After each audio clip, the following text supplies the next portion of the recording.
The dark people didn't like it. That was just cut on stream. What? Really? Yeah, I just started the stream. How much did you get in it? Oh, I don't know. Oh, but it's up now. Okay, bye. I'll be thinking about your wiener in my butt. Bye bye. That was on stream. I don't care.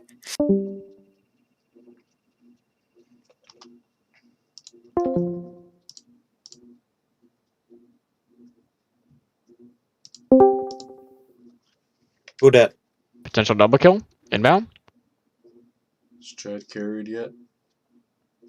Absolutely. He's doing good though. Doubt it.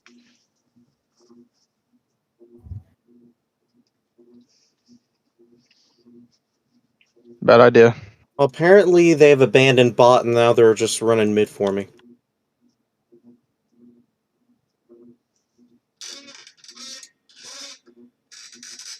You like that shit? Oh yeah. Swain, what the fuck are you doing? I don't know why, but You're Ziggs dead, is bro. running mid now. Like, what are you doing?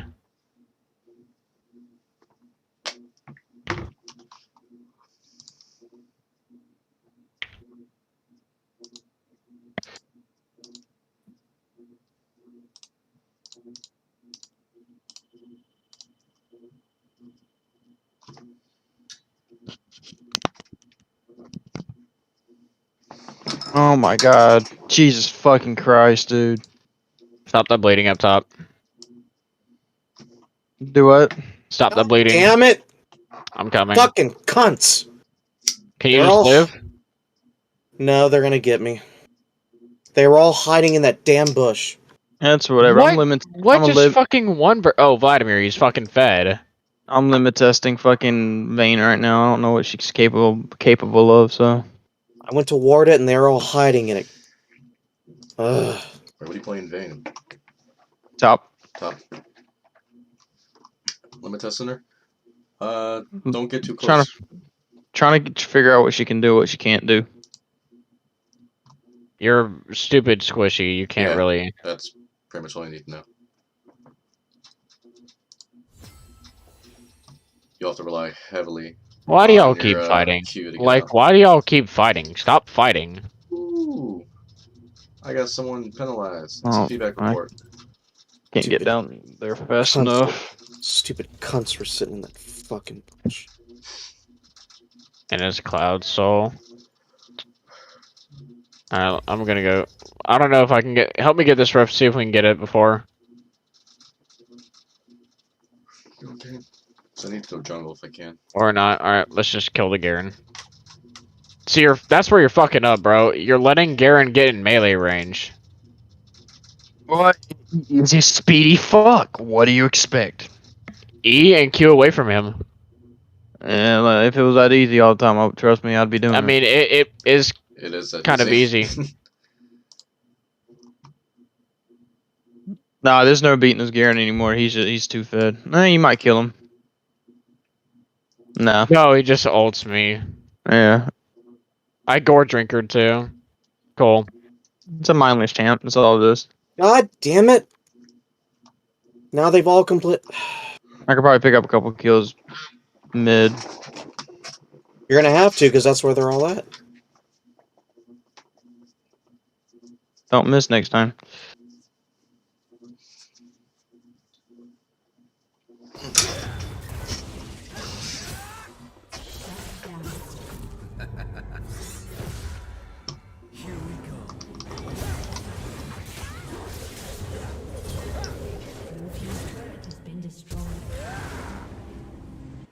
Ouch.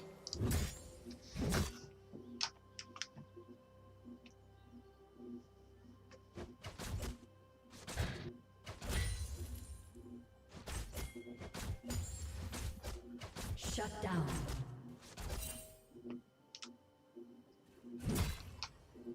I love having drollers for teammates. We'll talk about Chad like that. Sorry, Chad. As long as you clean me up. Oh.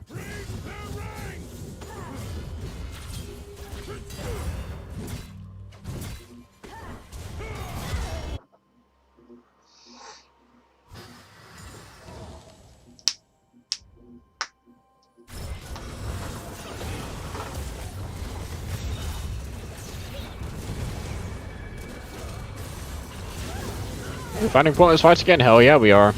They're all mid, dude. They're pushing all mid. here.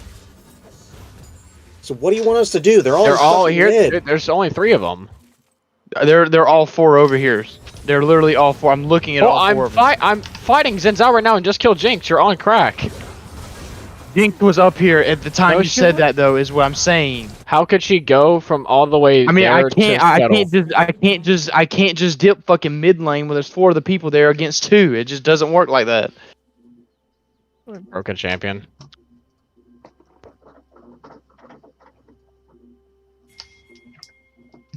Blue team double kill.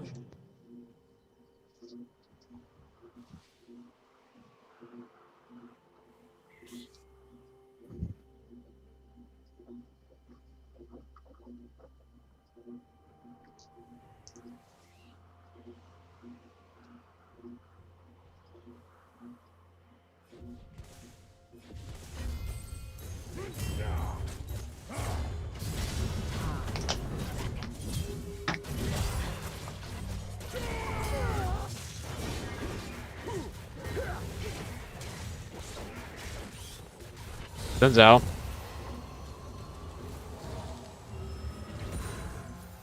He's on my blue then. I need to kill somebody. I'm gonna go kill Jinx. And Zen'Zhou is on my blue, so be careful.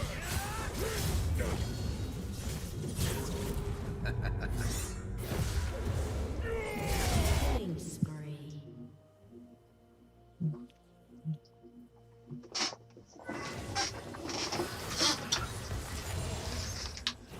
Nope, I'm dead.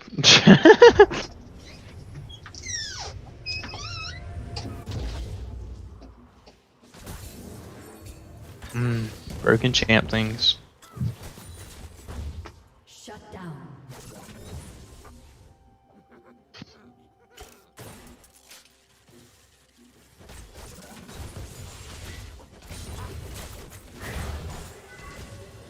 Oh my god.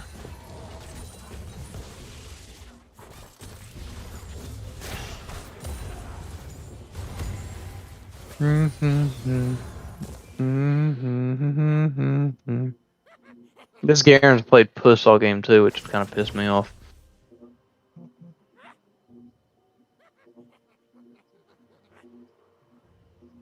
Why is Lux getting fucking lifesteal?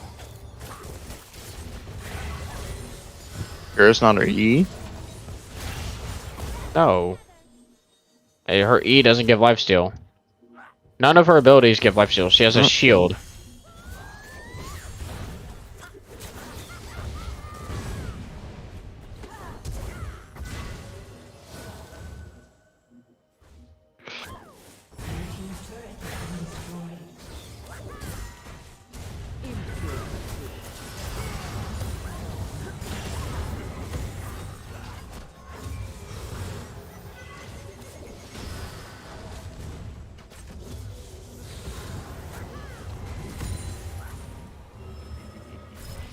Holy shit, dude.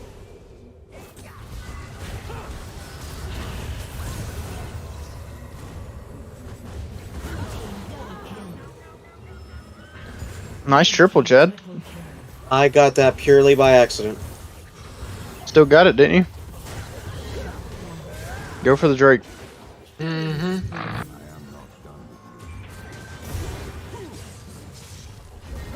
I simply dropped my Glacial Storm at the exact right moment.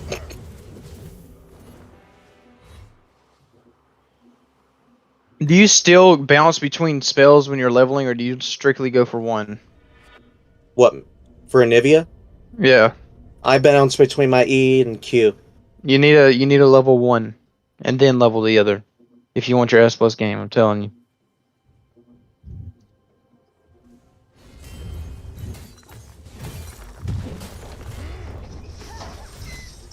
Did you watch that video, Chad? No, I need to.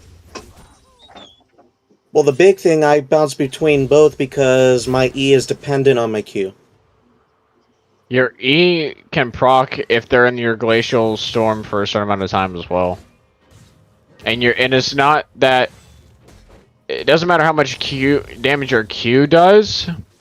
It's how much damage your E does. Well, that's Doesn't the matter how thing. much damage your Q does, as long as you land that E, that's gonna be the main damage dealer. Well, if I land my Q and I chill them, my E doubles in damage. Yeah, that's your E though. Your Yeah. Q doesn't proc you the double damage on your E. I mean, like, I'm sorry, it procs the double damage, but the more your Q is leveled up will not affect the damage of your E. Holy You know shit! what I They're like, dude, fuck this. You want to forfeit this and get August in here, Oh, keep or playing. attempt to? I got ice cream. Oh, we're fucking suffering right now. So Oh, there should have been a better player.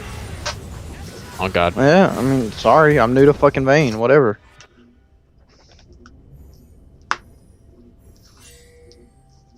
Vayne's really good against Tom Kench. Blue team's Vayne's good against any tanky champ. Period. I just played bad against this Garen. I'm assuming you just got too close to him. Too many times. Zen Zhao is dead. Literally. We ain't gonna be able to. I mean, we could try.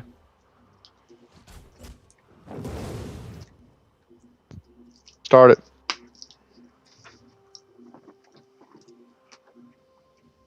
Okay, whatever. You're useless.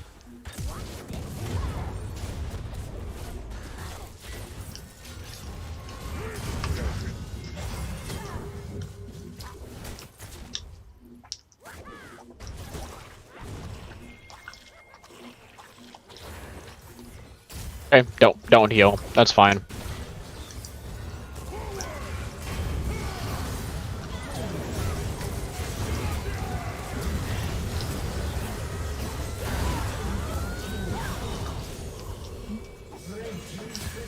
Oh, check out a triple by drag. Mm-hmm. He's doing good. His CS is really fucking good too. I'm saying watching me. It's behind, but I'm watching. Who the fuck? That's because I'm starting to learn that you really have to focus hard on CSing early with Anivia. That's what any champ. They're in my really. fucking jungle. Don't.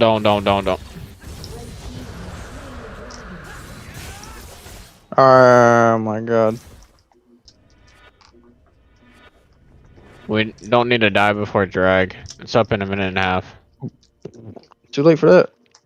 Fuck that shit. What's up, my fucking?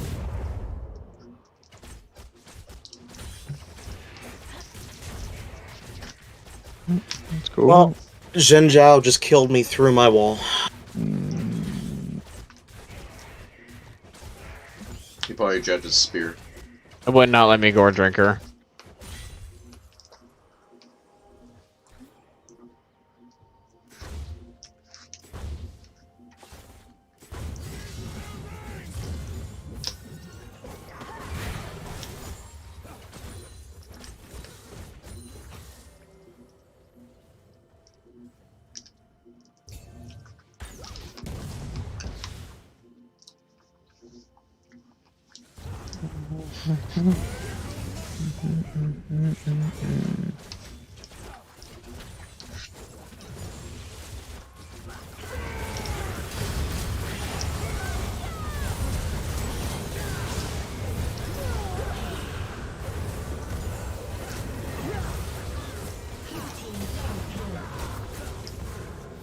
unstoppable.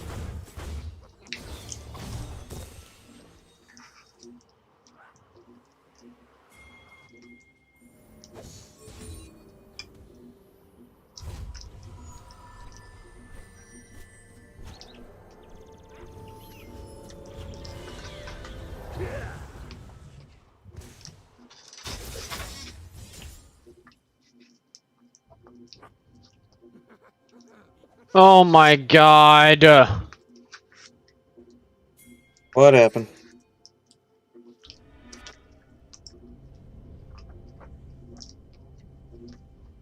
Dude, that damage is fucking stupid.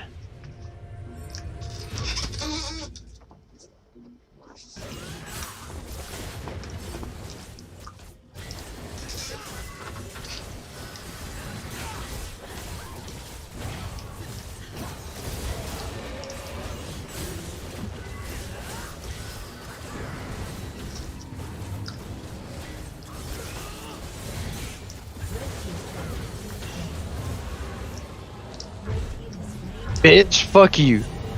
1v1, nigga. You guys should be able to win this. You got some bitches on your dick, I'll nigga. say at 29 minutes, you have the gold advantage. You're only 3 kills behind. You have drag advantage and Baron. 3 and 11. Woohoo! I rarely play Kane. This is like my 3rd game with him. I'm 7 and 10. All knows that 1v1 Garen still. 7 10. If you don't let him melee you. Huh? 2 people just talked at once. What happened? Go ahead, Kyle. Honestly, that sounds like normal Garen or Kane. Either you do really good with Kane, or you just like do average,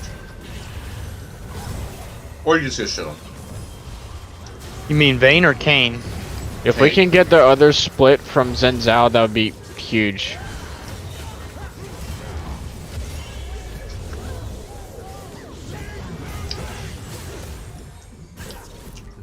Oh, we end here. Zen Zhao's dead. Oh my fucking god. Oh. Ace.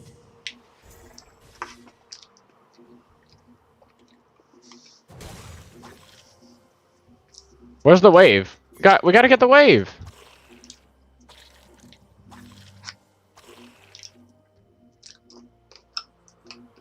Okay, cool.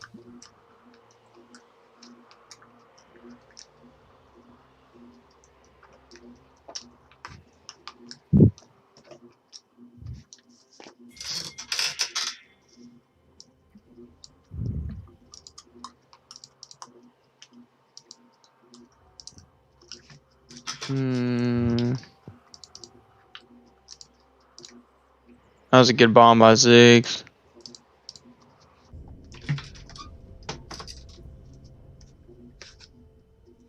You took the Garen kill?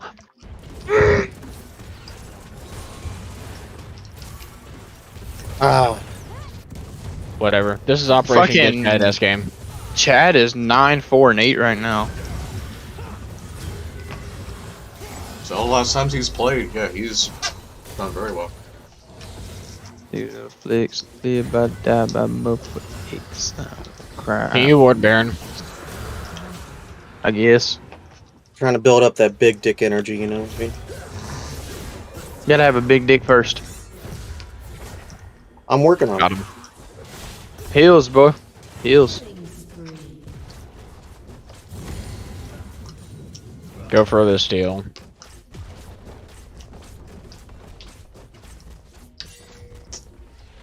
team's turret has been destroyed. I 1v1's in Xiao. I got him off a Baron.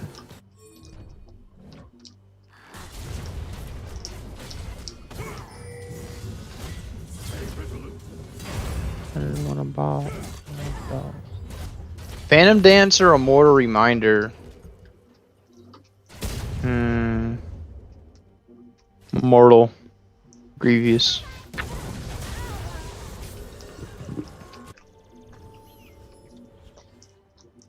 I love you and I love myself.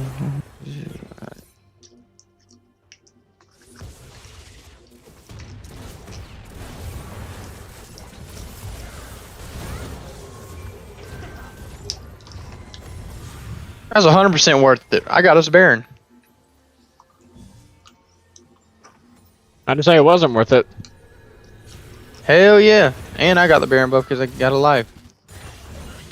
You fly high. I'll see a good Vayne solo Baron. Easy. Oh, I believe it. I want to get Gilla Vayne. She's pretty dope.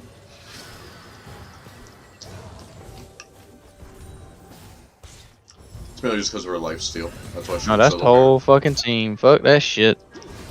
Y'all can have it.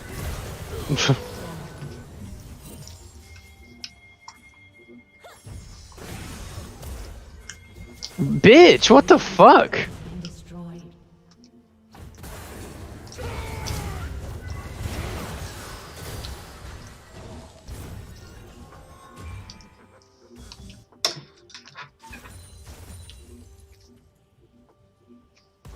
But yeah, Vayne's a champ that if you play it right, you can pretty much 1v1 anyone at not any time, but like this point in the game, you can pretty much 1v1 anyone if you play it right. I believe it. Who took my... You fucker. Taking my camps and shit. Me? You have my fucking blue buff! You don't fucking lie your way through that!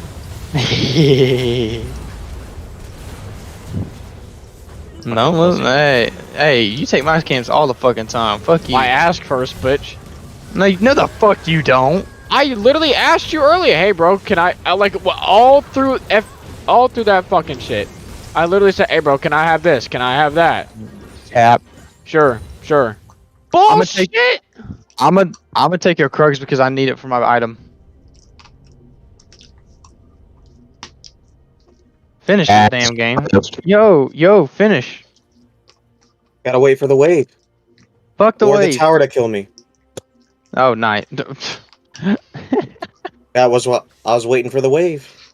That Jinx is fucking dog water. Oh, here's your Baron seal. This. You know what? Okay, fine. When do I spawn? Oh, this week we'll finish it. This is a good game.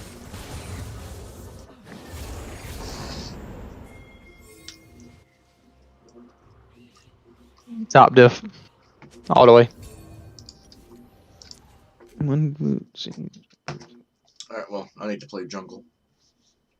That's fine. I got top. That's all I know because I want to use Vayne. I need one more I'm S damn game before Wick and I'm done. I'm damn sure ain't going down to fucking ADC. Fuck that shit. B plus. I gotta piss like a motherfucker.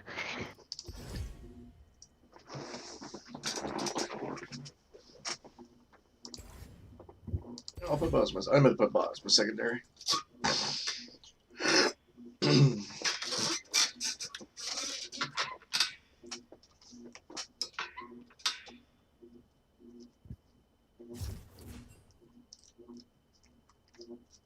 B plus.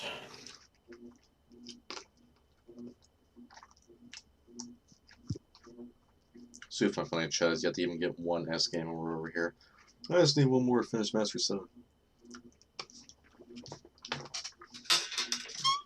Alright, Chad, I have a challenge for you. You ready? Everybody's here. I'm gonna grind out Vayne. If I hit S plus before you, you owe me If $10. you hit S plus, Or if I hit mastery level 7, you owe me $10. Before him and with Nevia.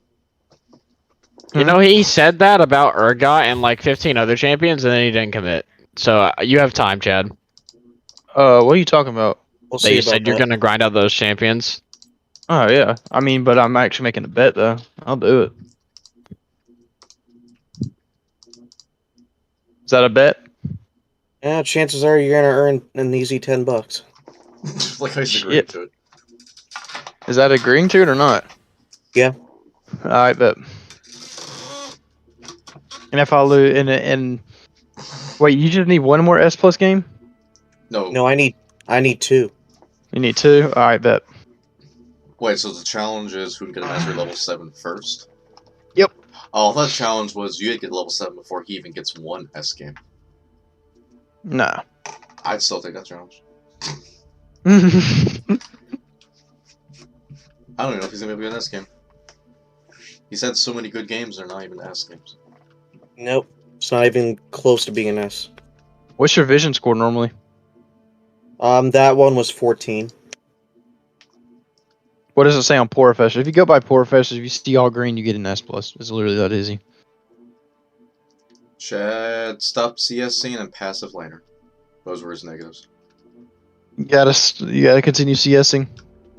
And yeah, Normally, he was slow. normally whenever I get S plus games, I'll average like 200, 250 SCS that game with like 10 kills, roughly. He had good amount of wards killed. In fact, he skyrocketed at 20 minutes. He killed, well, he shot to 2, but average Nevia players don't do that. Vision, he was just a little above bronze. That's probably why. Oh, well, no, in fact, he was below bronze. So he's like Iron Vision. So yeah, fighting he was good in, obviously. Farming, he dropped off a little bit, but not horribly. Objectives, he would have been, yeah, challenger for objectives. He did good on that. Just vision. Yeah, his vision is below bronze level.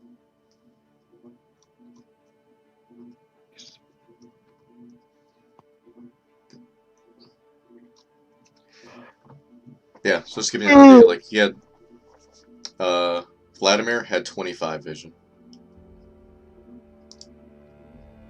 And Vladimir, yeah, he got good vision. He had the green tag for it.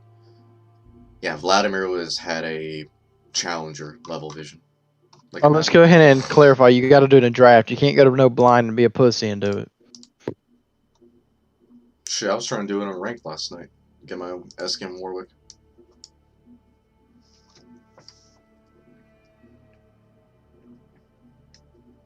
I got like one more game in me that I'm going to fucking sleep. I'll be on pretty late tonight. It is late. No. No, what the hell are you talking about? This is your normal time No. to get off. Listen here, alright? I had work this morning, so fuck both of you. But when you said late, I was like, oh, it might be up to like 2. No, this is He your normal time. did say that I'm gonna be on pretty late tonight because I don't have work tomorrow, and this is the time he gets off. It is not the time I get off. This is normal. Listen, I'm an old man, You usually alright? get off around this time. You I'm an get off old man. before, actually. I'm an old man. I need my beauty rest. You're cringe. That's My what back you are. hurts. My back and knees hurt. Well, you've No, been sucking taking them dick back laying on your shots. back. Yep. No, he's been sucking dick on his knees and laying on his back too much. Fair enough. That's what he does for work. Austin takes it missionary. Huh? What? Huh? Huh? Huh?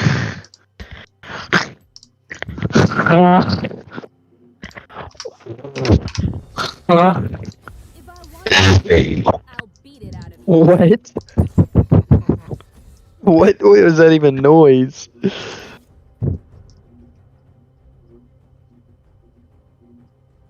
Oh shit. Oh, that was my elbow. Fuck yeah, that was a good pop.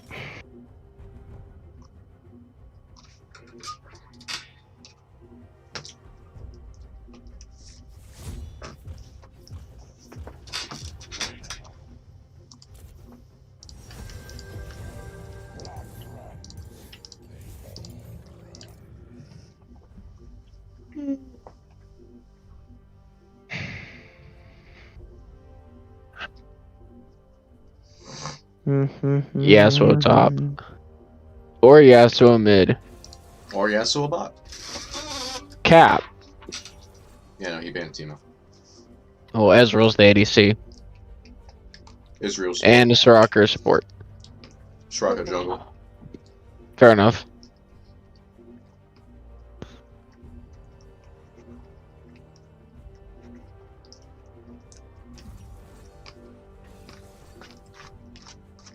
Yeah, that's the ass top. Zig's mid. It is a Yasuo top. I wonder how I would fare against him. Just don't get close to him.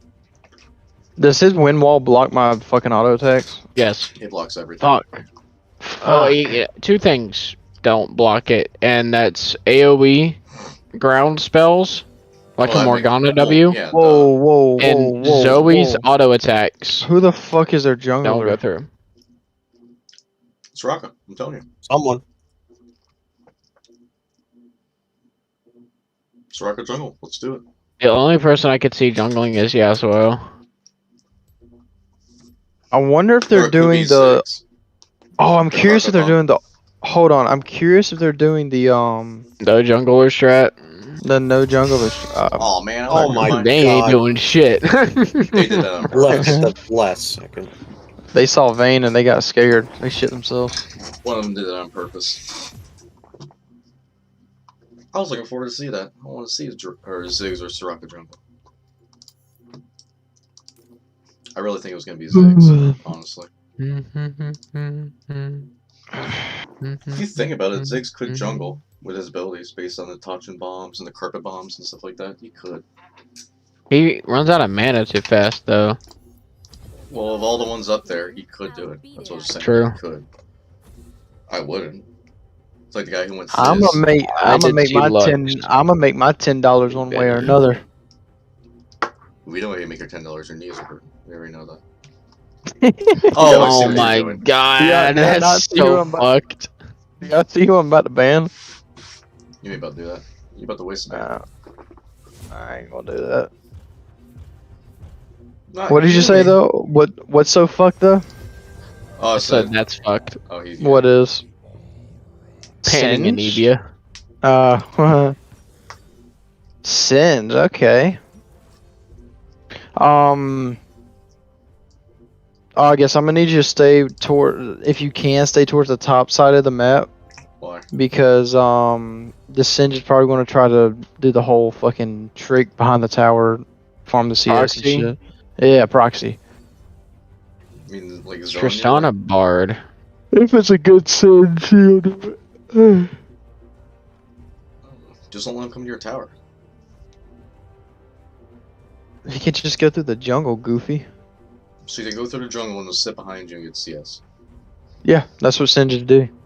Alright, then you just get CS from his wave. But I can never push his tower, and if Singe gets a lot of CS and a lot of gold, he becomes unstoppable. Oh, I thought you were gonna see that.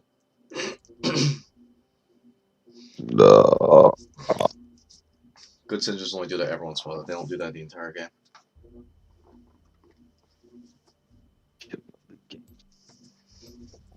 You'll be fine.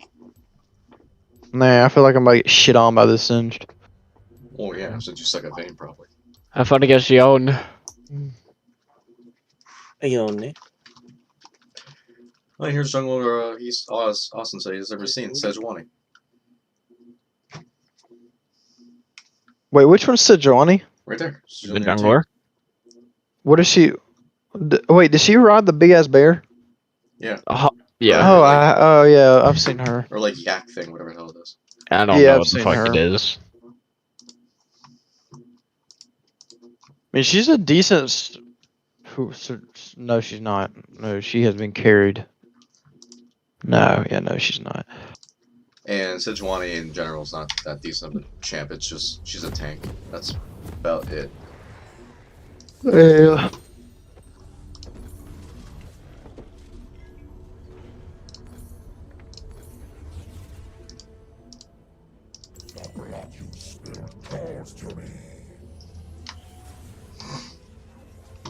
We got a Draven. Welcome to Summoner's Rift. Welcome to Summoner Draft. I wonder if this dude's gonna try to proxy me. 30 seconds until minions spawn.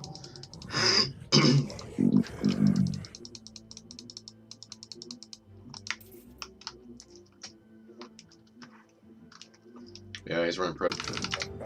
Chat. Oh shit. Oh, my game disconnect. Oh. There we go. Oh, cool. They're back. Oh, both him and I disconnected. Say don't Yeah. blame me. Yeah, just random. Don't blame me for my internet taking a crap for a second. Blame Spectrum. You know, you could have bought higher internet speeds, but you gotta get a truck instead. Hey, I don't fucking blame him. That Tacoma's nice as shit. He already had a nice car. Nah, he needed a Tacoma. He's a bit. Hell no, it's not. And you're a prick, so I think we even out. He's a thug for that.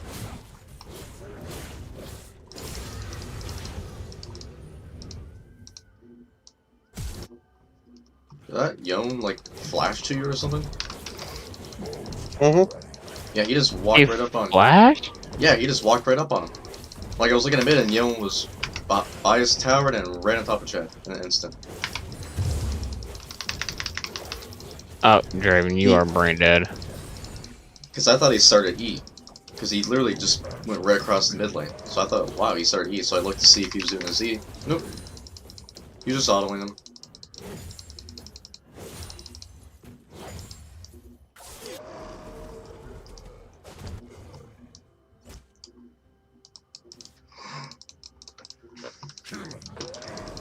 Seriously, you'll beat Singe early Jesus game, but mid to late Christ. game, you'll have problems.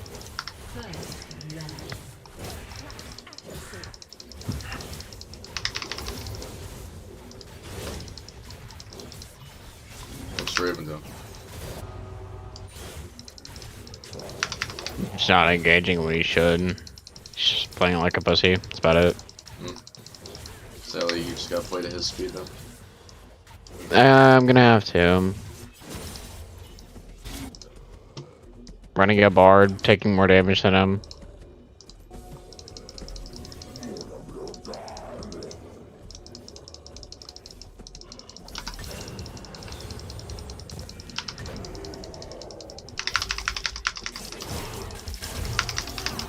That was a retarded E by him. Yon flashed again. He can't flash. There's no way. Did I don't know It's what he on the did. cooldown.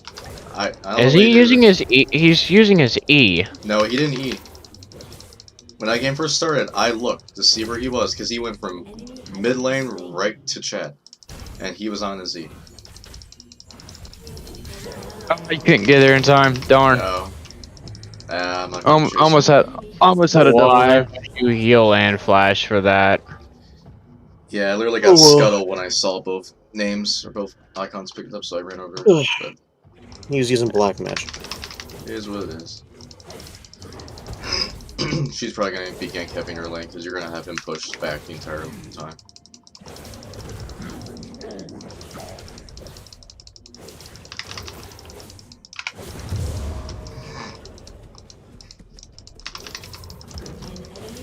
Yeah, see, you beat him early game. I see that. You gotta bully the shit out of that Singed. That's the only way you can shut him down, because if he gets a little bit of fed, gets his first item, mid-late game, oh, he's just gonna run all over us. Because you'll be too tanky. And you can't chase him.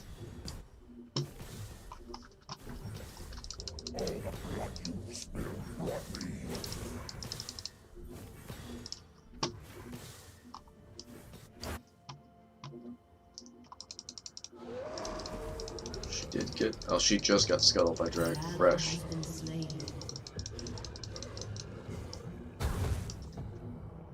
I gotta come. She's coming. You gonna come? We don't have any fucking vision.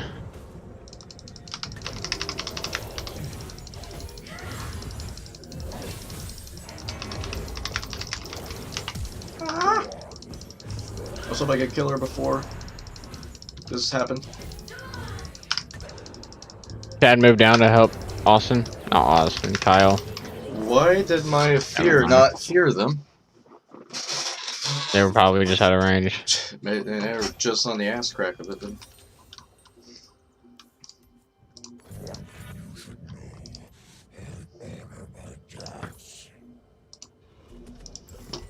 What's Draven doing? What's he doing? Be careful, I think my Eon is running up to you. What the fuck? Be careful, yep, there he is. He got back in time, he'll be fine. Alright. He's probably gonna E him, but...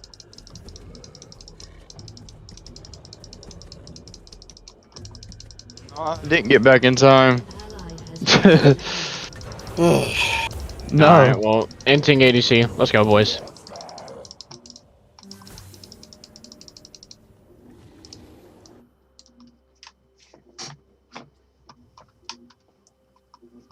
Can't help that your fucking Singe only has 11 CS right now. Sorry. And now Eon is more fit than I am. I couldn't help that, Chad. I'm sorry.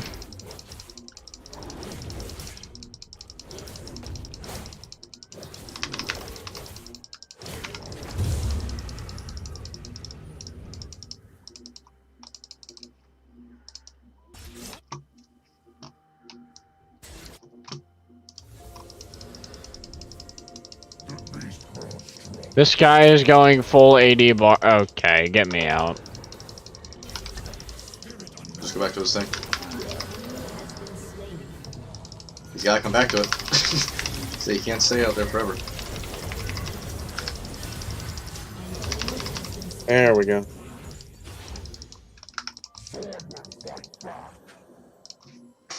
At least I got it back.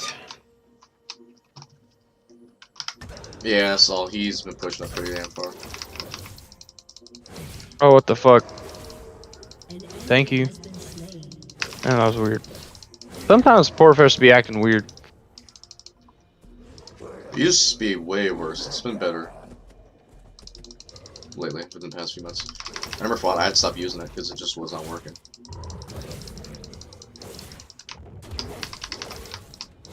I wish we got the Sejuani shut down. One of us.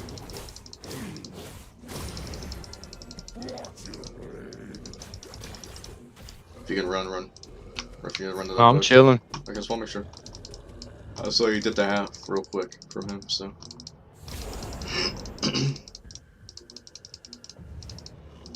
We can push this Yon again, Chad.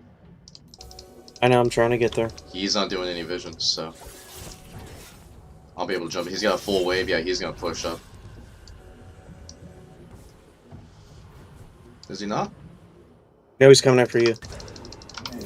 Yeah, he just did his vision. Oh, if he would have hit that, it would have been perfect. He flashed, that's fine. That's fine.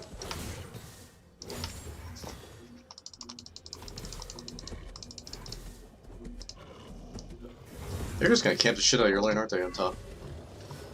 Probably. And oh my god, he's up there again. Oh, even Yon went up there. Ugh.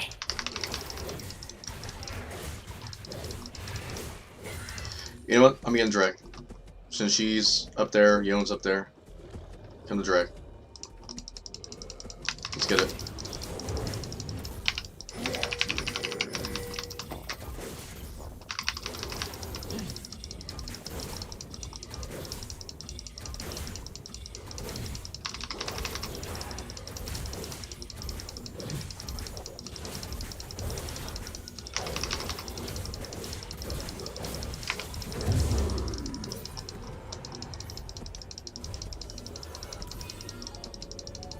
I was gonna wait here a little bit, but. Sejuani. Oh, god damn it. No. You're fine. Well, please take him. Thank you. Easy kill. What the hell was she thinking?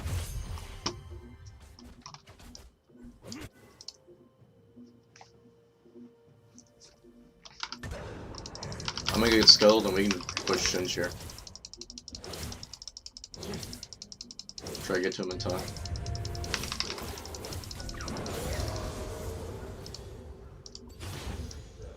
An enemy has been slain. Shut down. Yeah, do what they're doing. So they're gonna feed the. We go to their lanes to feed, you do the same, I guess. Yep.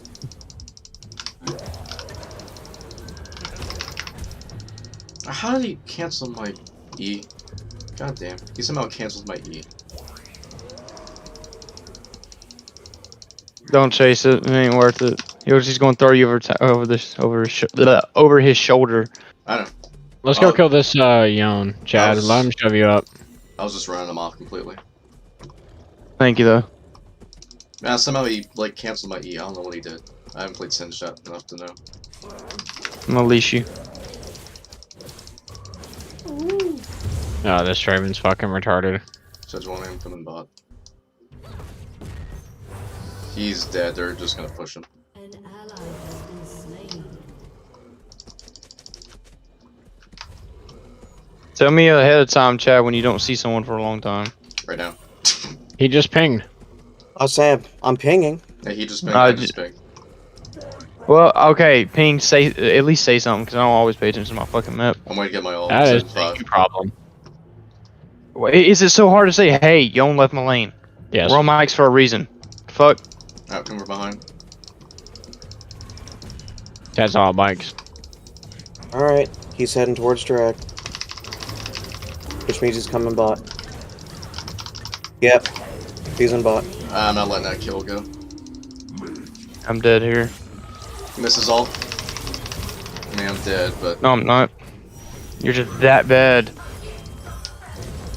Yeah, it's not a good Cinch player. He doesn't know how to No, counter you. he threw me in the fucking tower and everything, dude. He doesn't know how to counter you. Well, I think he doesn't know how to counter range characters, period. If you were a tank, I think he'd have a lot better time with you. I haven't been doing well. I'm 1, 2, and 2. But I also haven't been playing for myself.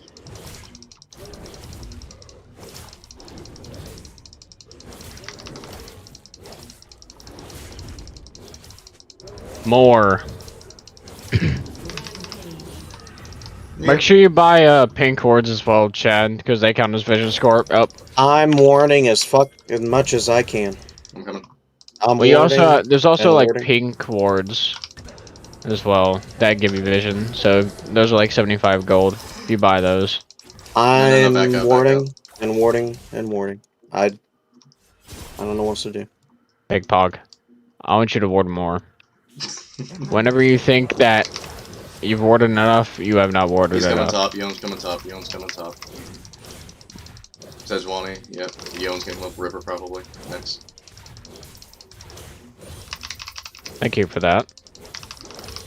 Yone never showed. He walked really just walked straight up that way.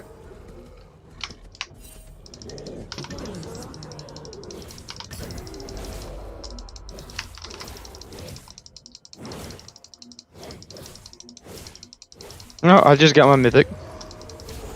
An enemy has been slain. Well, that's Alright, it's Infernal next. I'm on drag. Save Infernal. Has destroyed a turret. She's got Rift, okay. I'll take Infernal over Rift.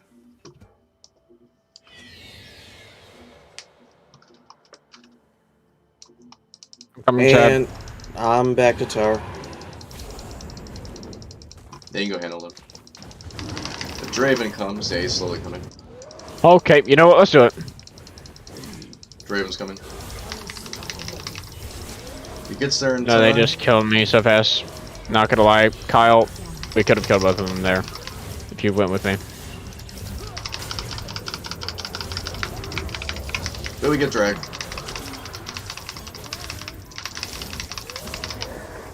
I might have a high kill game, but at least I have an objective game.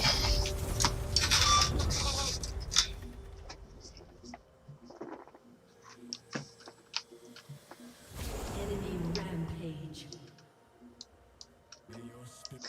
I was expecting Draven to come help you.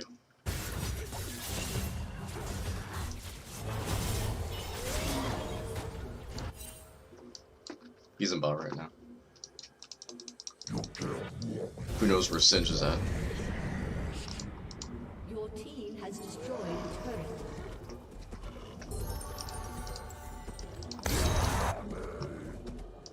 Oh, I'm dead. Your turret has been destroyed. Yeah. Tried to help. It's fine. Fucking bear bitch is in the river. God damn it, stop running from me. And singed, yeah. I altered for that, but god damn it, she was starting to run and piss me off. Let's run it back.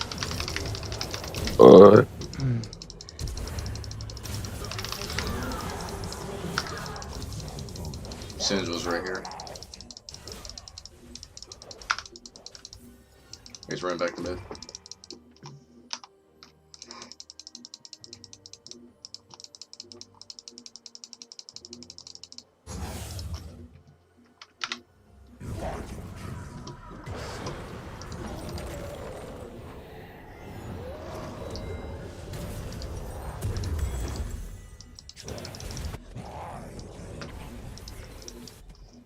This Damn. Singe sucked.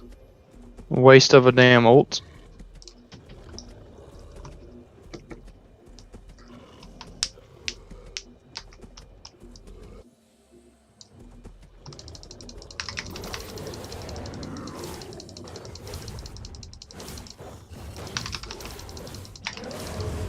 I don't know how you saw me, but okay.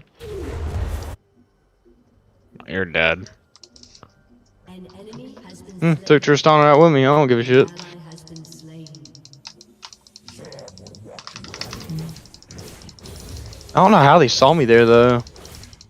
I have a pink cord there. I didn't think you could see over that wall unless it was in that grass right there.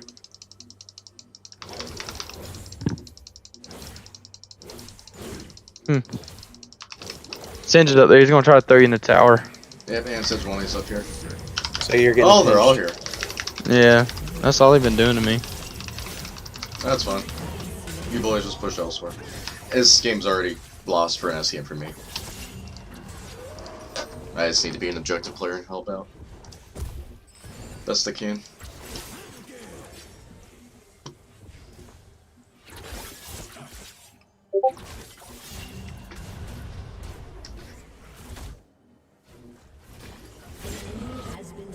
Dodge. Shut down. Oh, fuck me. I attacked a minion instead. And that was a long E too. That was a very long E, wasn't it? Yeah, he was all the way out. An enemy is unstoppable. Should have targeted the Yon first. That's gonna be alright. Pray for better days. Now it's 300k when my day ends. I might dress with the back out. 'Cause it's fragile.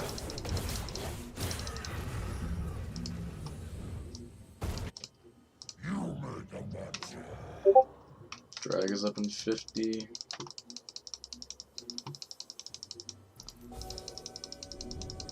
I'm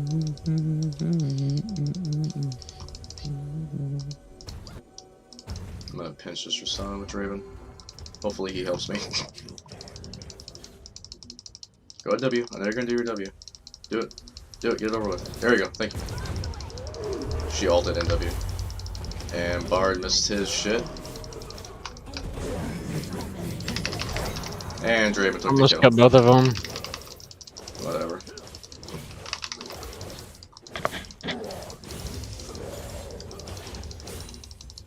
Alright, I'll be at drag.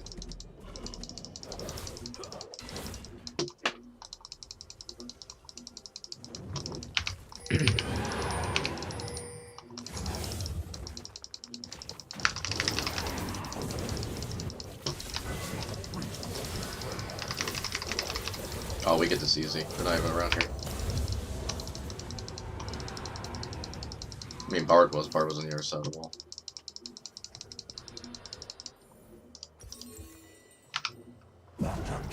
Bard's around our jungle somewhere. Last I knew. Who? Bard.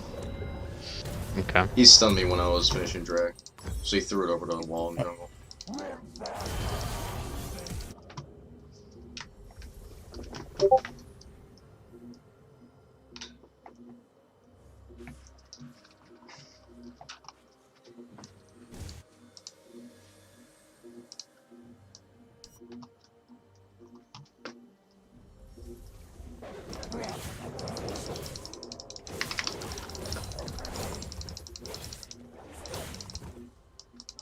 God damn it. Well, you boys went all in. Oh, I can use my ult on towers. I didn't know that. Well, yeah, ult just increases your autos in your queue pretty much. Yeah. Your team has destroyed a turret. An enemy has been slain.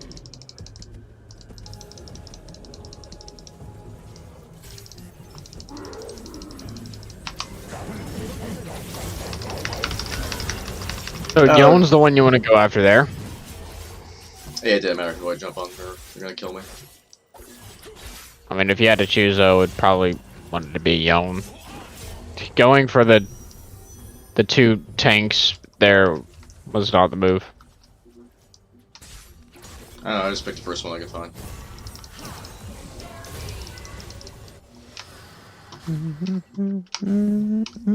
I'll see. I'm out of the game kill-wise. Just start building tank then. Well, that's what I'm doing. I mean, Sterix, Gage, and Tank Hydra are still tank items. Those are his core builds, anyway.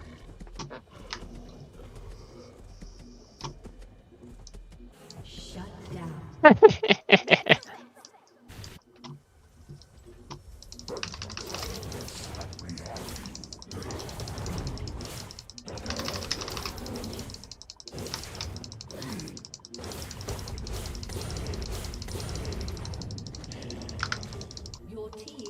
destroyed a turret.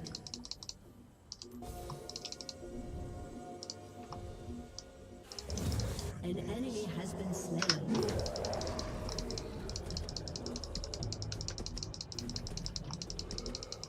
Double kill. Triple kill. Nice. Aced. Teleporting up here for the fucking CS. I can kill Singe easy. Huh? I can kill Singe easy because he's a waste of a player. Oh, he is. It's a 1v4 right, or a fucking 4v5. 4v5 right now. Yeah, I wasn't worried when you said about him doing it. I'm like, I highly doubt that. I don't see many Singe players actually do that. They're not usually ballsy enough to do it. Right.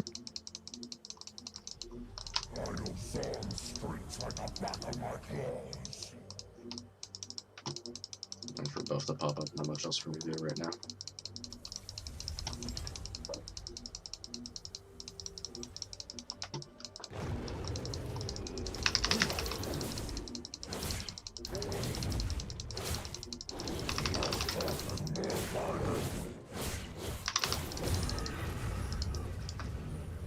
Yeah, Yones can push bot tower, is what I figured.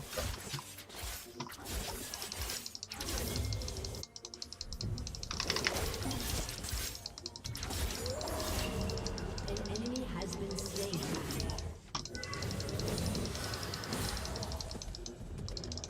An enemy has been slain. Unstoppable. Double God. Oh, look at this lifesteal. Jesus Christ. Got through him, but man, that lifesteal. Yeah. GG finish. You're the reason why, dude. I haven't even been in most of the team fights either. destroyed a turret. Nah, I really haven't either. Team has destroyed a I've just been farming. Just because my CS was down by like -200. I just want to get it up. Oh yeah, I was buying kill wise, so I realized I need to be injected during this game.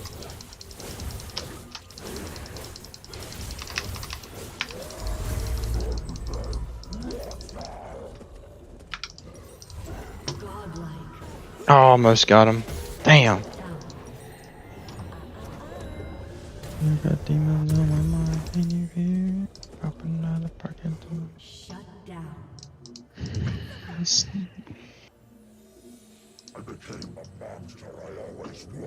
Okay. Legendary. No, dumbass. What? What? You said forfeit.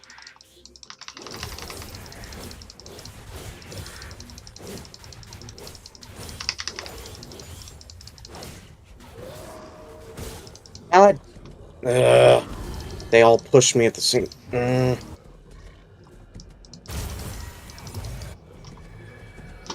Going in, boys. Going in hot. Oh, we're hard committing. Oh shit. Oh, I'll get the inhibitor. I overshot my ult. Hey, we're forward. You got this.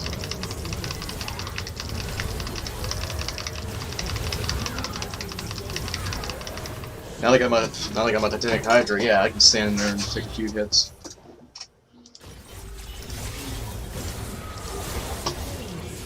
Well, Damn it, I meant to Zanya's that. Down. and there goes Raven. What the hell is he hitting? Cinch almost walked into it. We could get a Baron now, since he has all 3 items. In fact, he could solo that thing.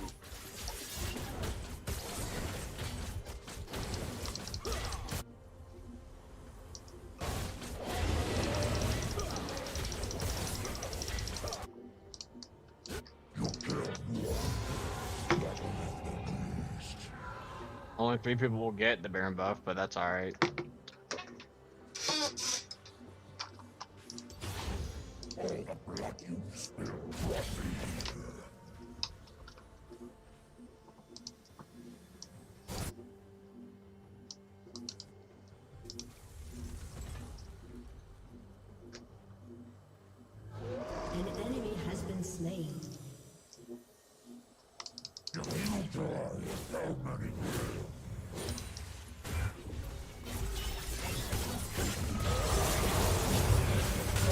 Definitely hit him back. So how did it? Okay, this game makes no sense after that.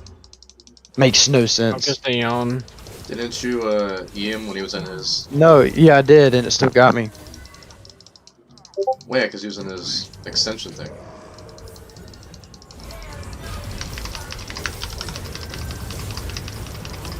I'm confused how he Mother- got me.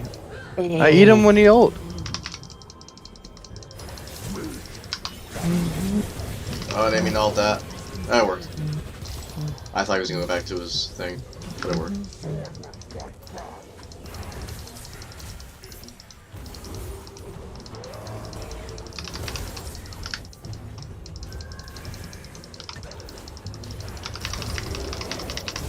Get out of here.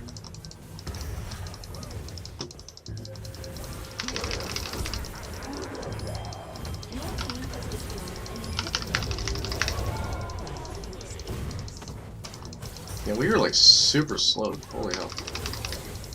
You have slain an enemy. What the fuck did barges do?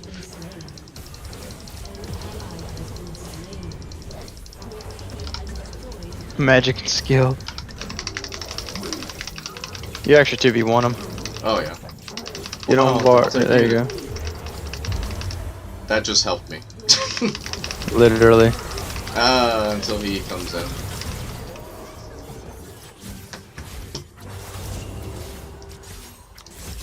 Yeah, it's the only thing about Bard. You gotta know how to use that. If not, you actually just help the opponent. An enemy has been slain. Your team has destroyed a turret.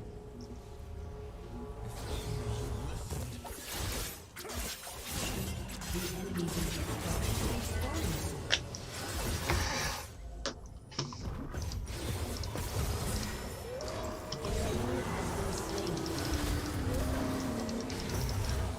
double kill.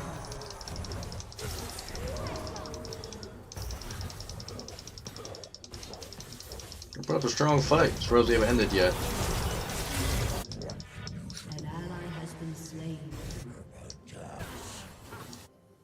Your team has destroyed an inhibitor.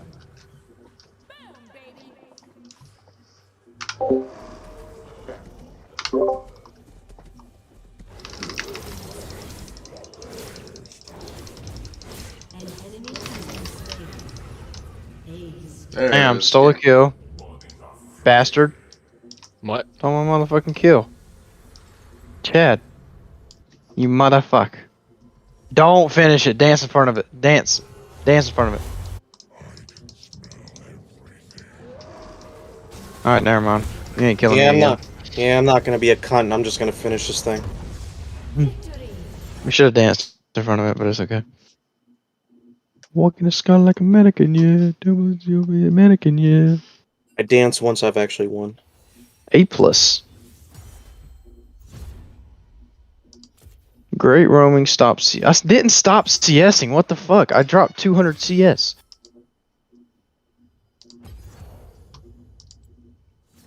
Or 197.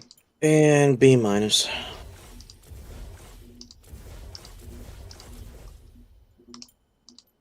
Alright, well. I'm going to fucking sleep. Of course you are. I'm motherfucking tired as a motherfucker.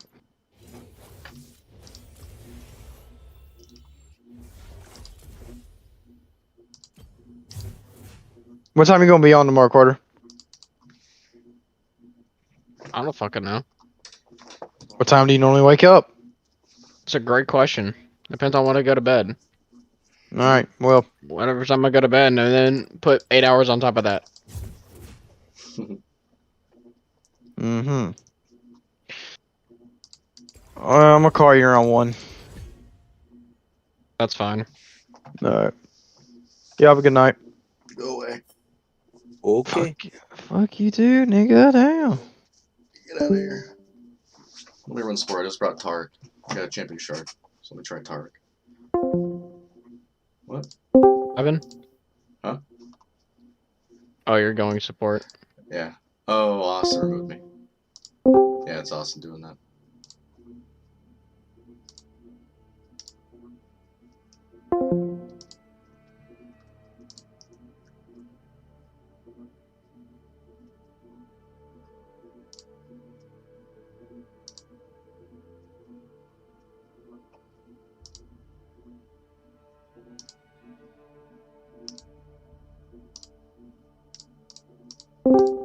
Goddamn, you guys locked the permission thing, so I can't stop him from doing that.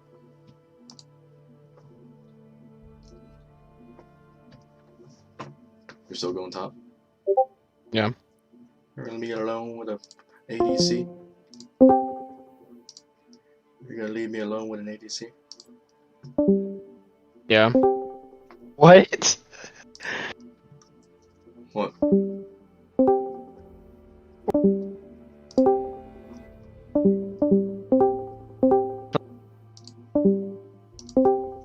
Fuck you.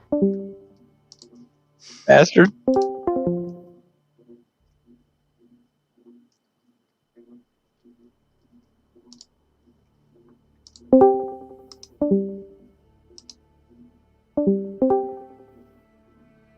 I always win.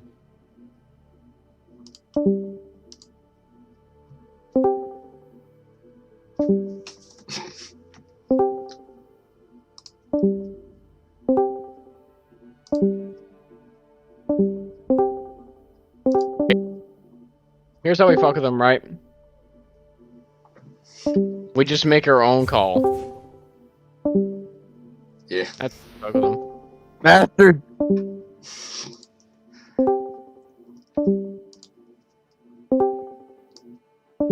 Now watch this.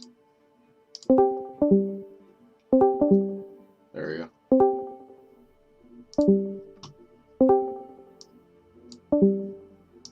How's he getting in? How's he getting in the call? Because he's head of the server? I set Yeah, this. I set the user limit at 3. Only He's 3 server was she master. allowed to get. He's server master. He can override anything. Oh, why you have that permission?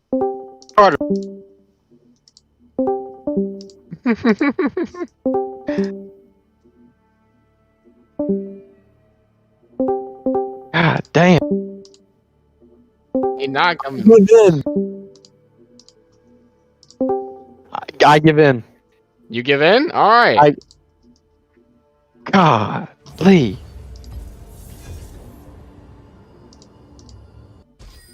Shit. Alright, y'all have a good night. Alright, guess you don't.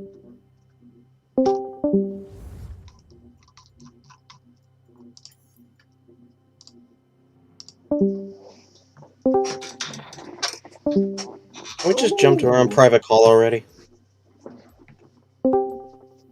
He's not gonna win this. He's not. I will literally not play this fucking game. Huh.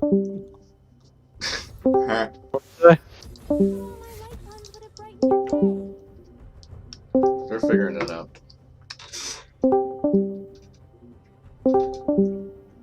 No. I give in. I give in. I give in. I give in. Really? Really? Yes, really. I doubt it. I doubt it. Because I you said really that last do. time. I really do. I'll go on for hours. Will you really? Yes. I'm really tempted to see how long we would have. I will go until the end of time, nigga. That's a thing? Tart jungle? Yes. Yeah, it's fucking actually broken. Not broken, but Never knew It's that. an unkillable tank. he becomes a fucking tank, dude. Never knew that. Why haven't you played him? Cause I don't fucking like. I don't know. I saw the fucking video and whatnot, and it's just he's a fucking tank. He doesn't do no damn damage. Oh, over here saying I played every jungler. All of the legit junglers that are actual junglers that are played in pro play, I have played. Uh-huh. You haven't played them all. You just now accept my friend request, Chad, that I sent you like years ago. Years. I did not know you sent it. You don't pay attention to the Back at top. This is gonna be great. All right. Well, y'all have a good night. Get out See you, of here. man. Okay, alright. I thought he was gonna do it to me. Give it like maybe a minute. I hovered Alt Tab just to be sure. Sona and Jinx? That's actually kind of annoying, honestly, Sona and Jinx. That's like actually And a. I got a shit misfortune. Oh, apologize in advance when we feed bot. Or Have fun. she feed bot. If she feeds, it's your fault. I didn't do a damn thing. Yes, she did. Nothing. Not me. Not Q me. active. Consumes all stacked to restore 37. Oh, okay, so you stack Q heals. Bastion, Tark, binds, enemy champion, granting. Welcome. Oh, so his W is a passive. Well, his Q and W are passives, okay. Yeah, that's reduced stun. Invulnerable, yeah, his R is nasty. Look at this damn skin, bro. This skin is fucking fire. It's pretty nice. I'd bang it. I mean, What? is she an adult? We don't know yet. That's good enough for me. Such a fucking puss boy. I'll take that free gold though.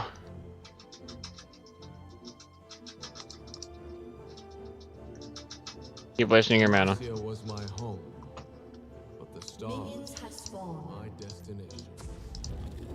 No, I wasn't planning to get Tark, like, so I got a shard, so I'm like, shit, I'll get him for 800 instead of 1100. So where do my stacks go?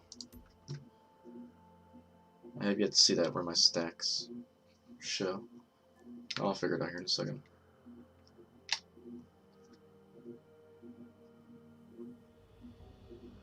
So that's when abilities next to attacks gave 5. For half seconds gain 100% attack speed, deal additional damage and shit. Okay.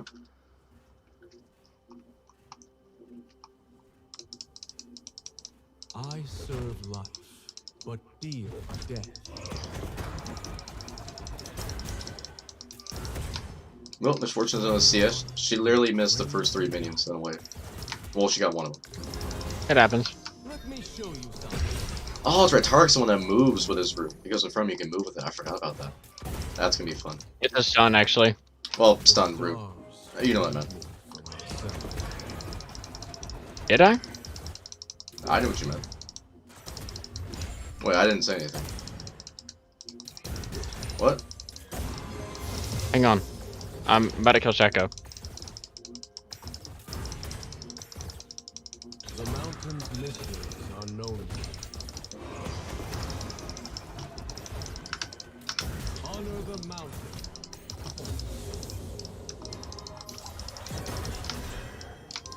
Oh, that's right. Then his E, when I bind with something, we do like a double stun. That's right. That's why he's so annoying. The stars were the question. I forgot about that shit.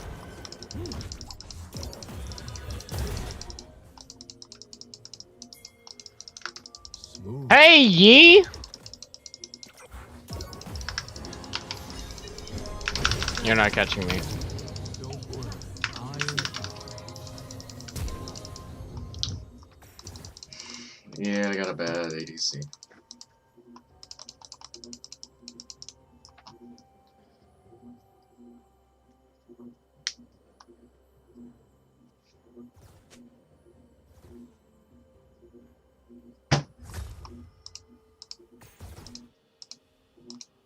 To truly I'm fucking see the Tark. stars, I climbed. Like, nothing I do does damage.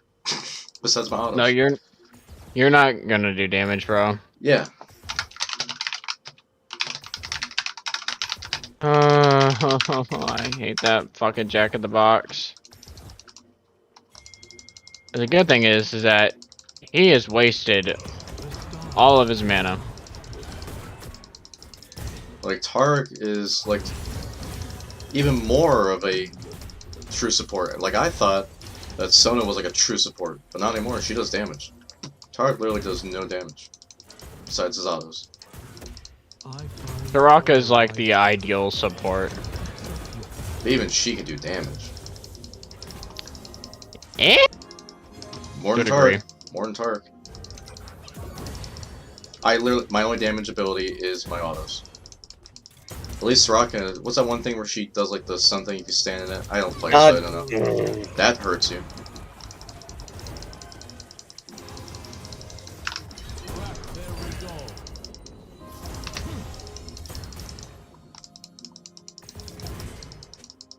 Trying to get this misfortune to engage a little bit. That'd be nice. These jobs Of course, she's wanting to engage when I have no abilities up. for beauty.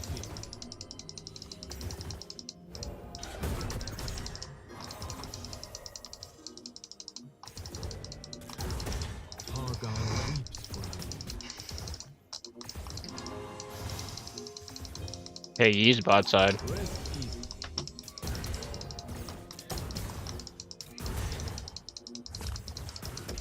Alright, I heard. Fight on.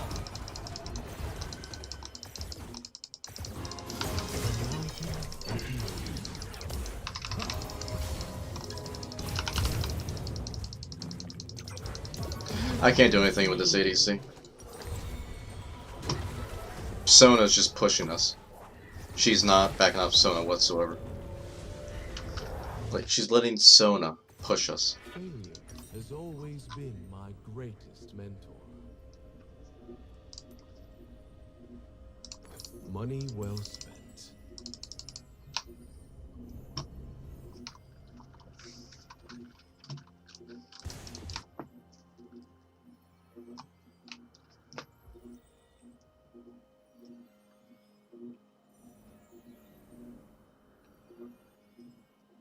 God damn it. Each life is a Ugh. reward. Oh, good job using your ult like that. Enemy has been slain. Double kill. Yeah, please let Warwick get the kill. Do not take a single kill, Misfortune.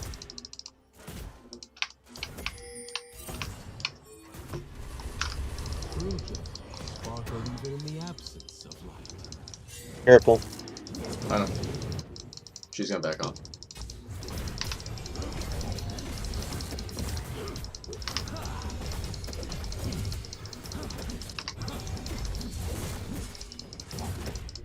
Nothing personal, but you've got to go.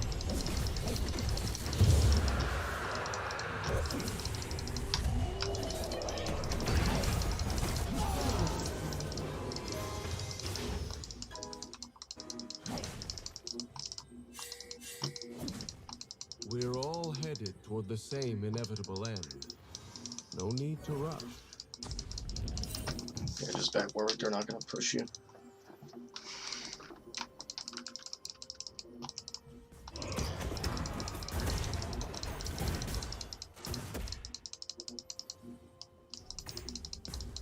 Why is it always the other? You really aren't too smart, are you, Misfortune?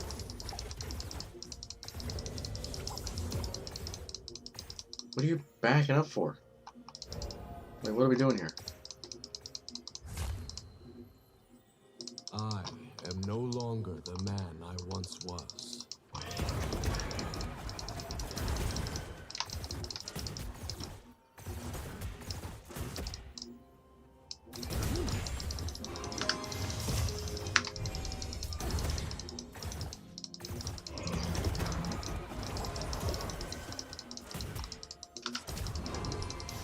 My heart is filled with starlight.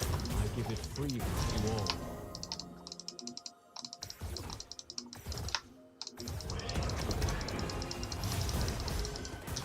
Like, I don't get what the hell this Misfortune and I are doing. Like, we're freely letting Sona push us. Like, she's the aggressor. Jinx is not aggressive at all. Life is worth dying.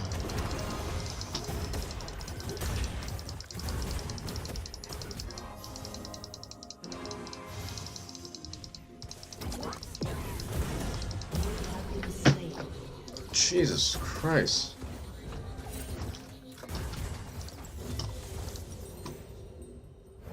An ally God has damn been it! slain. I hate this jungler so much. Why would he run back into that when he's fucking one tap? I hate this game. It's whatever, you're just a shit jungler.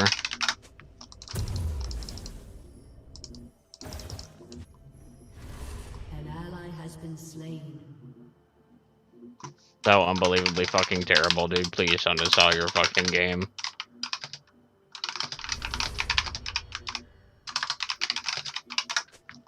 Truth is worth fighting for, but beauty is worth dying for.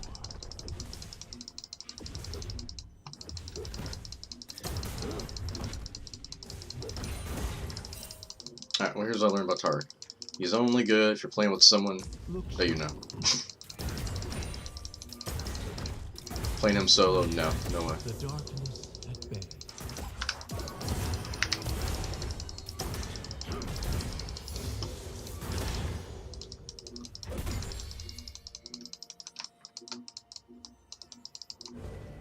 Why?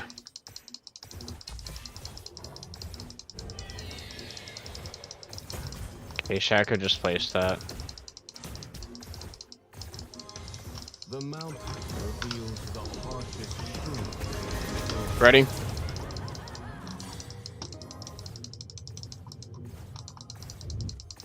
This Misfortune's getting shit on by a Sona. Oh, she's running damage. No, my bad. Took you long enough, dude. What are you fucking doing?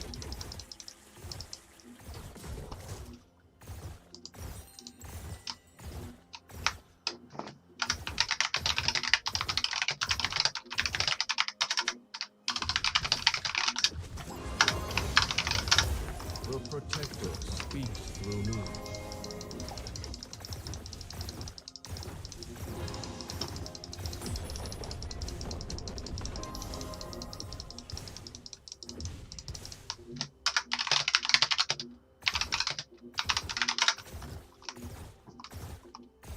The best weapons are beautiful. She doesn't realize that she still receives the gold.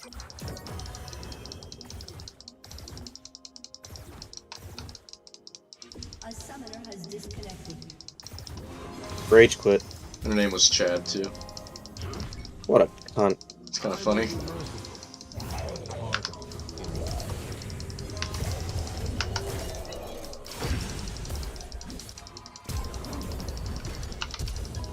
You're so unbelievably fucking bad at the game. Oh, I could have towered up that Warwick. Maybe not. This Warwick has been so fucking useless ganking my lane.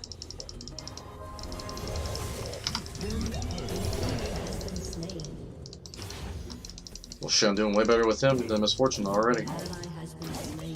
He ignited me? Stand against it. The heavens strike.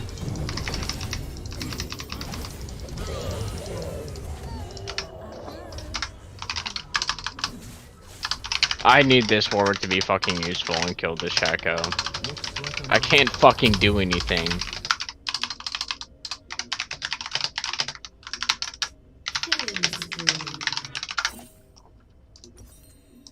Always useful.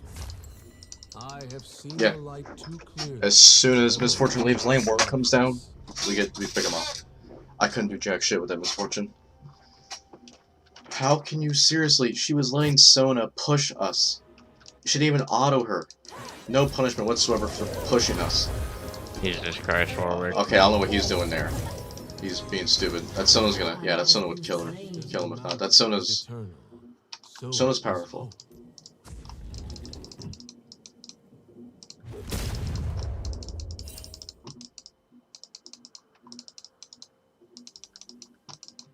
Slipping a fire in a bush. No, she went back to mid. Okay. How is that the- The mountains You're such a push fucking you pussy, for Shaco. each of us. You're such a fucking pussy.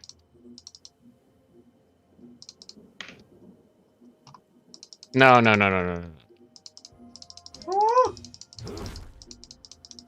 What a pussy, dude. Let me make myself crystal.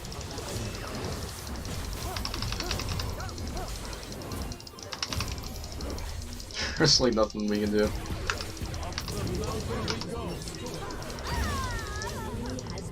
Hate this champion with a burning passion.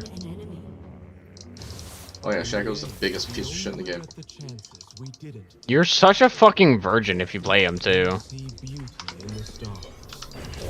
Ah shit, I forgot I was connected to you. A little something from Carver. Warwick. Such a fucking virgin. That was such a bad idea. Never submit.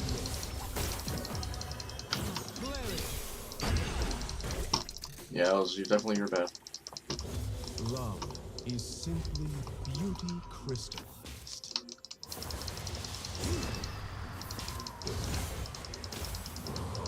Oh, look at me. I'm a pussy. I'm gonna go run to the bushes. As soon as I take any fucking damage at all. It's gone, Warwick. Don't even try it. An aspect's work is never done. I can still win this, actually. Come here. Human life is Shit, Nope, they not were with all this shit coming at me. lifeless. They were slow on Look Drake. at this, dude! One fucking Jack in the Box. I can't do anything. Is he? Yeah, he's running AP. He's such a fucking virgin, too. This Warwick is not playing smart anymore now. Ally Yep. has been slain. I just can't fucking do anything. We must serve life. Shut down. Fucking pussy, dude. Kill yourself. Bask in the glow. Elegance never helped win a fight, but it never hurt. What's wrong, Chaco? Why didn't you just go invisible?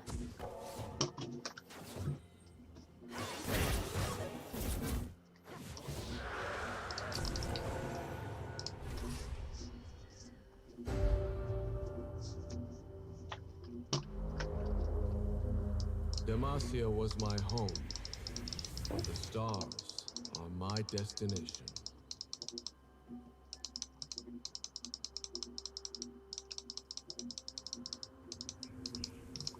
Alright, this game's shot, probably. So we're just gonna fuck with Shaka. Let's go. The stars freed me from myself.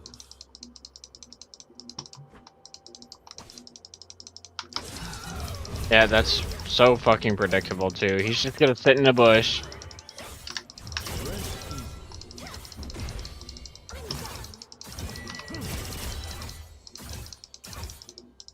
No, he's on blue. Alright, which one is it? No, he's down here. He Cool. popped out. Shoving this.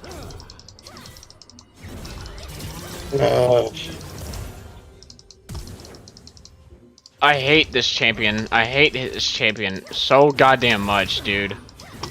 Biggest piece of shit in the game, I'm telling you. The stars were the question. So fucking terrible at the game, dude. You constantly can never find him. Focus this E. I don't know who's Never real, mind, who's can't. fake. I know. No, just fucking run off. It's the one that's ignited. To truly see the stars. Oh, come on, dude! Like, the range on that!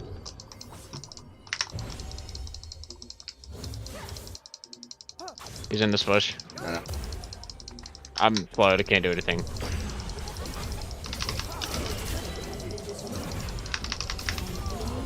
Okay, that's awesome. Thank you. Or you were sarcastic or actually thinking me? I'm being very sarcastic. Oh, okay.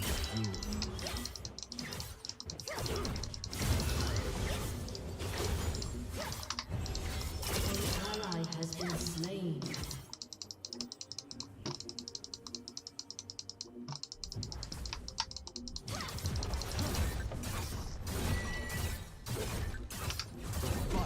Never ends.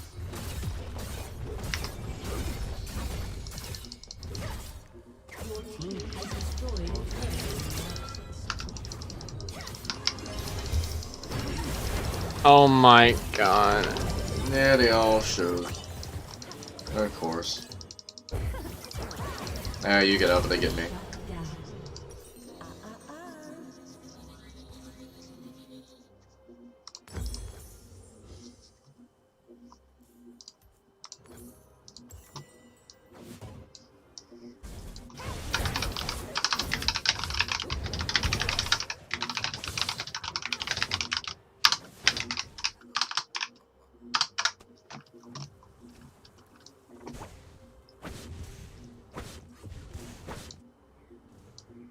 Now they're chasing Shep. the chosen of Tara.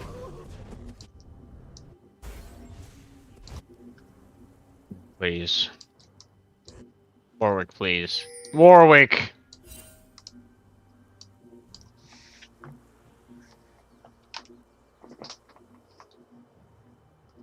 They're- They were near somewhere around here. We're You might all want to headed see us, toward the Warwick. He same only has inevitable 43. end. No need to Oh, rush. he's cornered. Now you got out. He didn't all for that, or good. He flashed.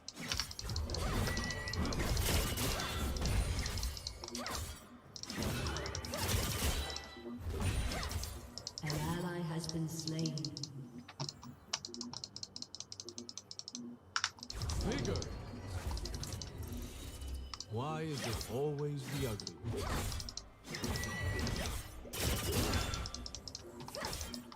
Yeah, I'm charted.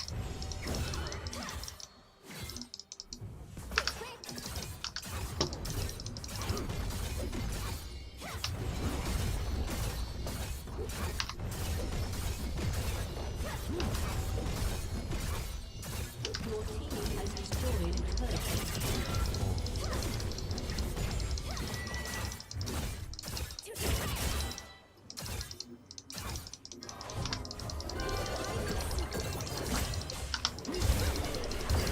God damn it. Ah! Ah! Oh, you can kill me in my ult. Oh, after. Okay. I misunderstood this ult. That's fine. You're not What? catching me. How did she get to me so goddamn quickly? What does Warwick have?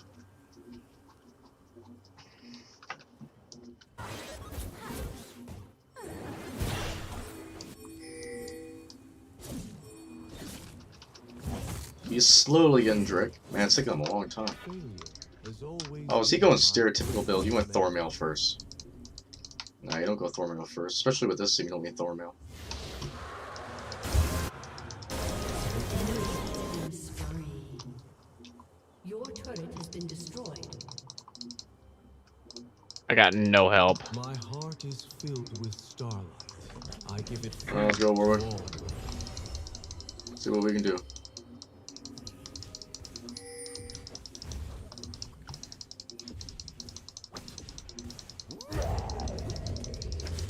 Your team has destroyed a turret. That's the clone. He's got pop right on Warwick. Yep. He missed his ult. You're going for Sona. I'm just following him. I can't do anything. I gotta follow whoever. I got W. He just used it, so. Truth is worth Your fighting. turret has been destroyed. Beauty is worth dying. Keep running, pussy. Nah, I want you, buddy. Honor the mountain. Has been slain. Buddy, I want you. I want you too. A little glimmer. I climbed Mount Carmel. She's gonna get out. Nope, we got her, but yeah, there's the rest of them. Enemy double I don't care.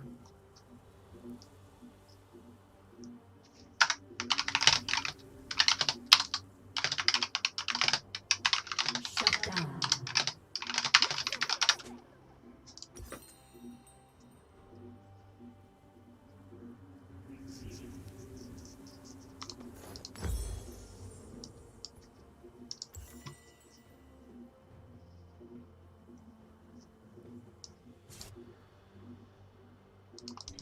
No, I didn't see stars.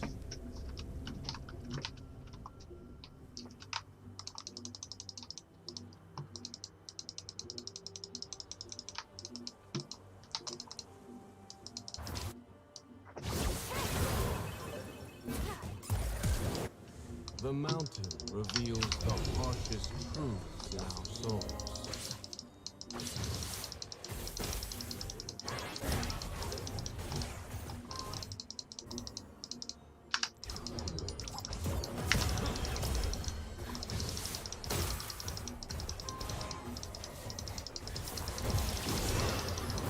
Oh shit, they got And I'm dead.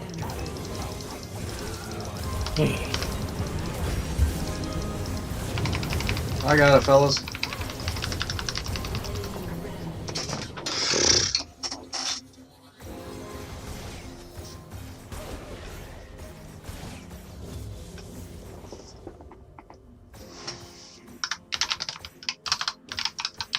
Your turret has been destroyed.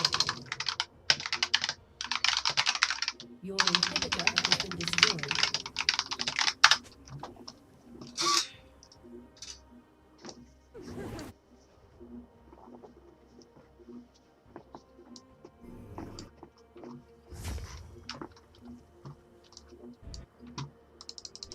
No rest for the chosen of Targus. Crack their resolve. Shut down.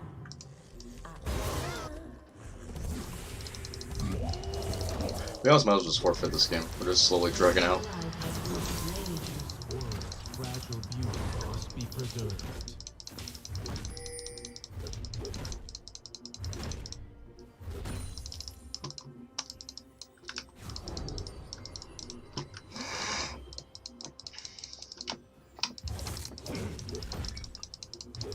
Gems always hold their end.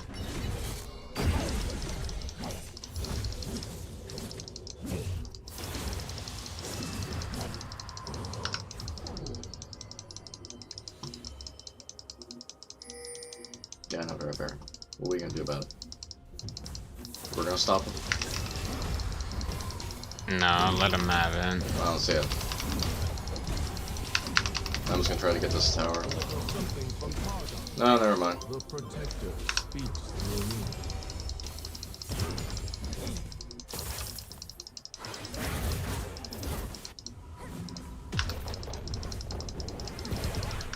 For beauty.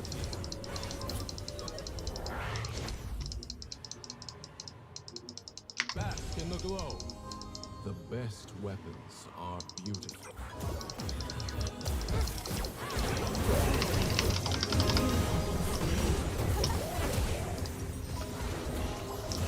Enemy is unstoppable. I got drag. Is there a ward on it? Nope. I had a ward on it. I can't teleport to it then. It's whatever, they melted it best anyways.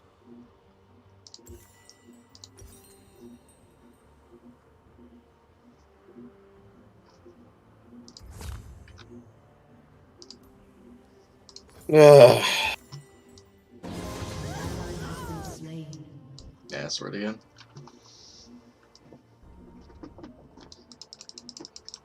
Dude, what? Alright, I got something to say about it. Watch. There's always Just watch me. great. Oh, Warwick. We got this.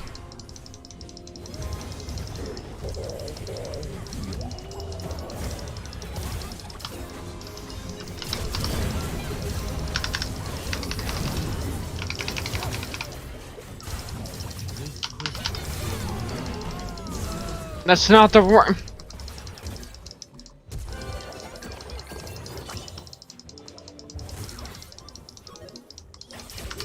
Fight on. I didn't even know you came back. When I saw that you killed him, like, how did you do that? No engage. At all. Ever.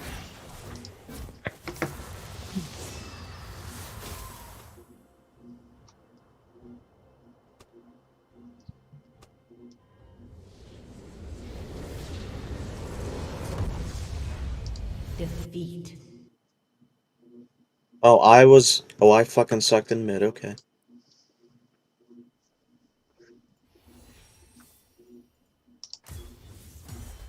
I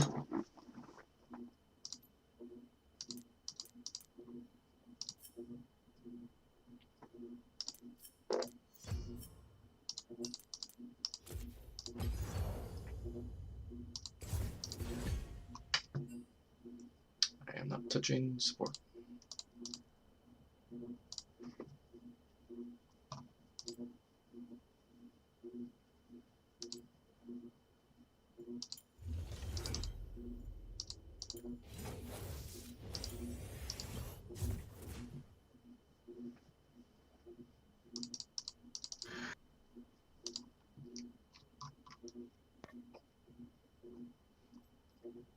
I'm gonna go to bed. Okay. Doodles. See you, man.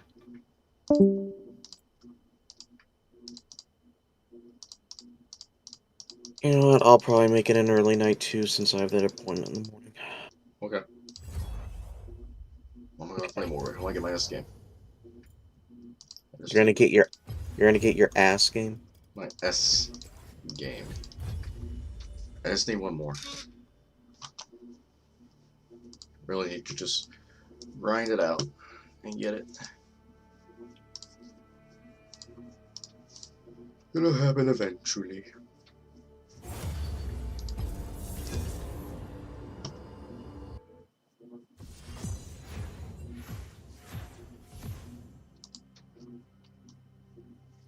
I have, this is fairly easy here. So, Satuf in Spain wants to Leave it know in. what's the difference between speciesism Okay. and racism or sexism? Is that right? Is that the question, Satuf?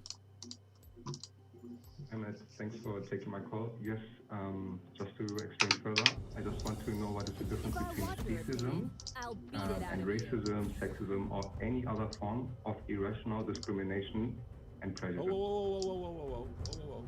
So first of all, you asked what's the difference between speciesism and racism and sexism, and I was going to point out that speciesism is a bias that's done at the species level, and racism is a bias that's done at the race level, and sexism is a bias that's done at the gender level. You don't get to declare that they're irrational, because not every bias is irrational. I can have a bias towards truth, towards science, towards facts.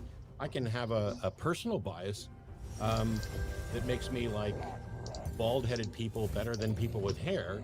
That doesn't mean that it's irrational, and it doesn't mean that it's bad. So not everything that ends in an ism is necessarily bad, and not every bias is bad at all. But that's the answer to your question, is that speciesism is done at the level of the species.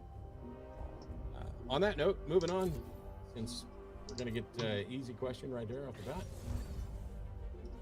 This one ties into Manuel's question, and I don't know, it'd be an interesting thing to kind of address. And that's Stephen in Washington, pronouns are he, him, wants to know how to determine reliable sources of truth.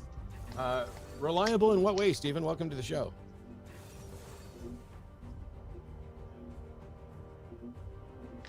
Oh, I can't hear Stephen. I hear Stephen really quiet. Hear me okay now? Oh, yep, there you go. All right, perfect. Sorry about that. Yeah, so I called you guys a couple of weeks ago. I did some thinking, and I've decided to try on the atheism hat. Oh, well, congrats. What it's like to walk around in some atheist shoes, and I found myself in kind of a conundrum. Usually, when I'm struggling with a question, I will do some research and present it to what I would consider to be the godly people around me. And that was kind of my go-to metric to measure whether or not to trust somebody. And now that I've seen that's kind of ill-founded, I'm just kind of trying to figure out how to balance people's incentives with where to find their ability to like convey information truthfully, right? So like if somebody has a monetary incentive to be dishonest, or maybe just they want to gain my trust and that would lead them to dishonesty, like how do I balance that with seeking truth, I guess? Does that make sense? Welcome to Summoner's I Rift. think so. I think we'll probably have to tear this apart a little bit because, you know, obviously you mentioned the notion of how am I going to tell the difference between somebody who's trying to con me intentionally? 30 seconds until And minions I'm more worried with, I don't know about their intent as much as is what they're saying true. And so for me, I have a pretty simple definition of truth, and that I go with the notion that it's true if it comports with reality, and so that which is true agrees with all available evidence. And I don't. This is going to be really strange. Hopefully, it doesn't send you running screaming from the room. I'm not sure that truth is something that we have access to, and that it may be the case that all we ever have are continuing increasing approximations of truth, because if it could be that you could say, well, a truth for something to be true, it has to be an exhaustive proposition, such that because language muddies the waters. So when I say it's raining outside, is that true? Well, what I mean is probably a lot more complicated than it's raining outside. What I mean is that right here in Austin, Texas, there is in fact liquid precipitation, at my place. And that doesn't mean that it's raining everywhere, because outside is a big place. Outside includes, I don't know, everything that's not inside. But at the end of the day, though, you're going to find people who are going to say things like, well, how do you know that your experience of the world is reliable? How do you know you can trust that? And when we get to that level, we're just basically sitting here saying, okay, we don't have a solution for the problem of hard solipsism.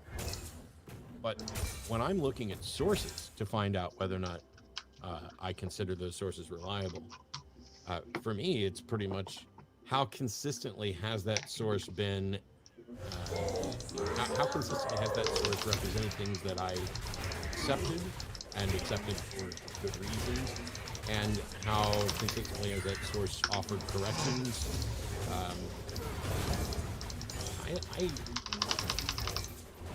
It's the evidence that points to what is true, and I don't know how to frame the answer in any way other than that. I mean, what are you struggling with the most, Steven? My problem is that, like, I've approached this question throughout my life in one way consistently, and I'm trying to do it in a different way. So I don't have this exhaustive background of, like, oh, these sources have always been reliable, because the sources that I would usually go to aren't reliable, because they come to these conclusions based off of their faith, and my trust in them is also related to their faith. So, like, the main thing that I'm trying to sort out right now, which I feel like a lot of people probably are, is mainly concerned with medical decisions. I have ulcerative colitis, and the doctor that I go to here locally is a member of my church, and he's given me a certain course of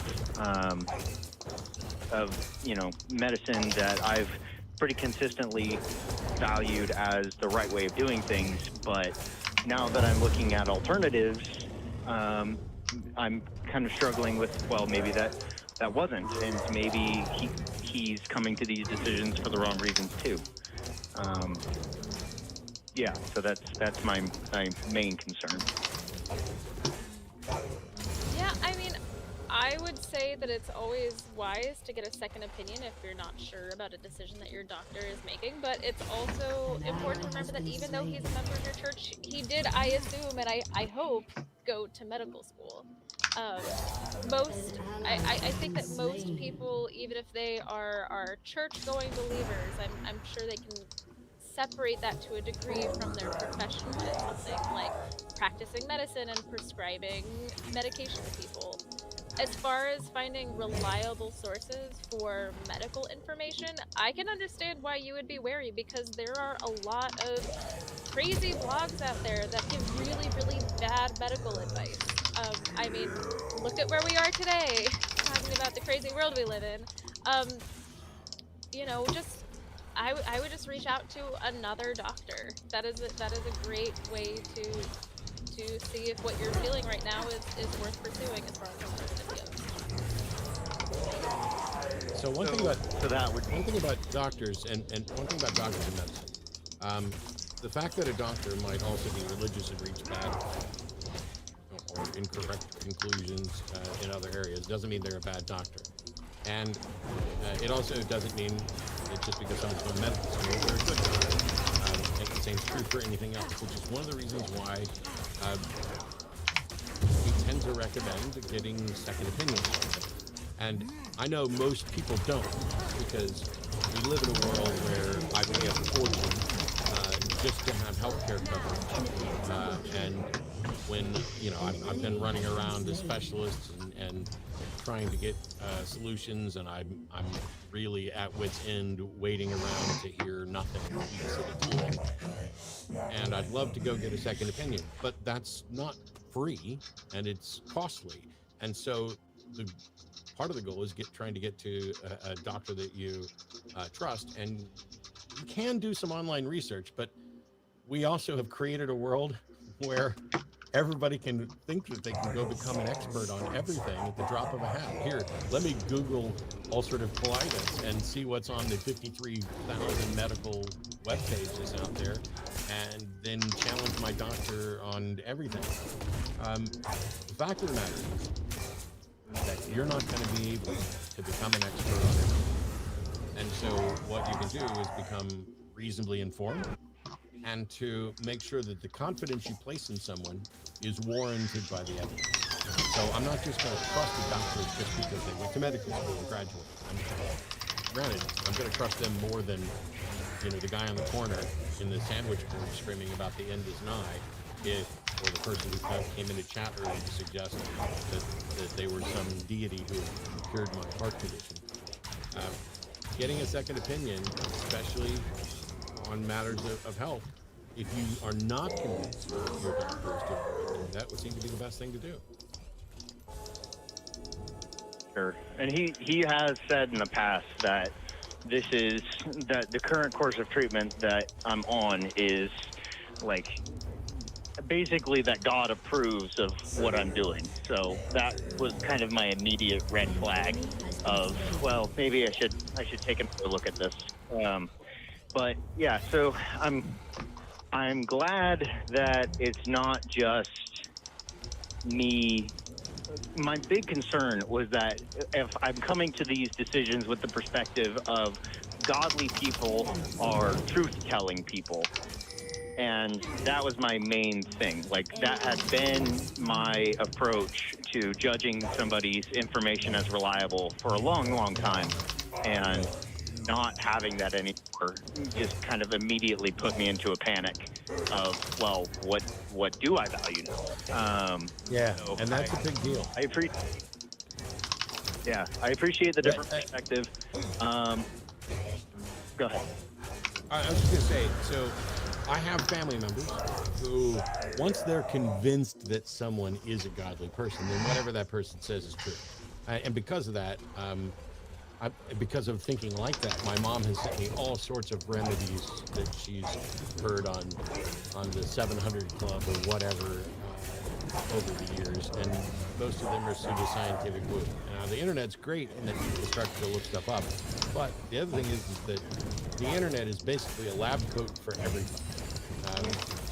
When you watch commercials, whenever they wanted to make you think, 9 out of 10 doctors recommend something, the actor there was in a lab coat as if they were a doctor, and so you take them more seriously. And that's the way the internet is. You can have an incredibly impressive looking internet presence. Like, I've got good lighting, I've got good green screen, I've got a really good camera and microphone here. Doesn't mean I know one fucking thing I'm talking about, but it can sure look like I do.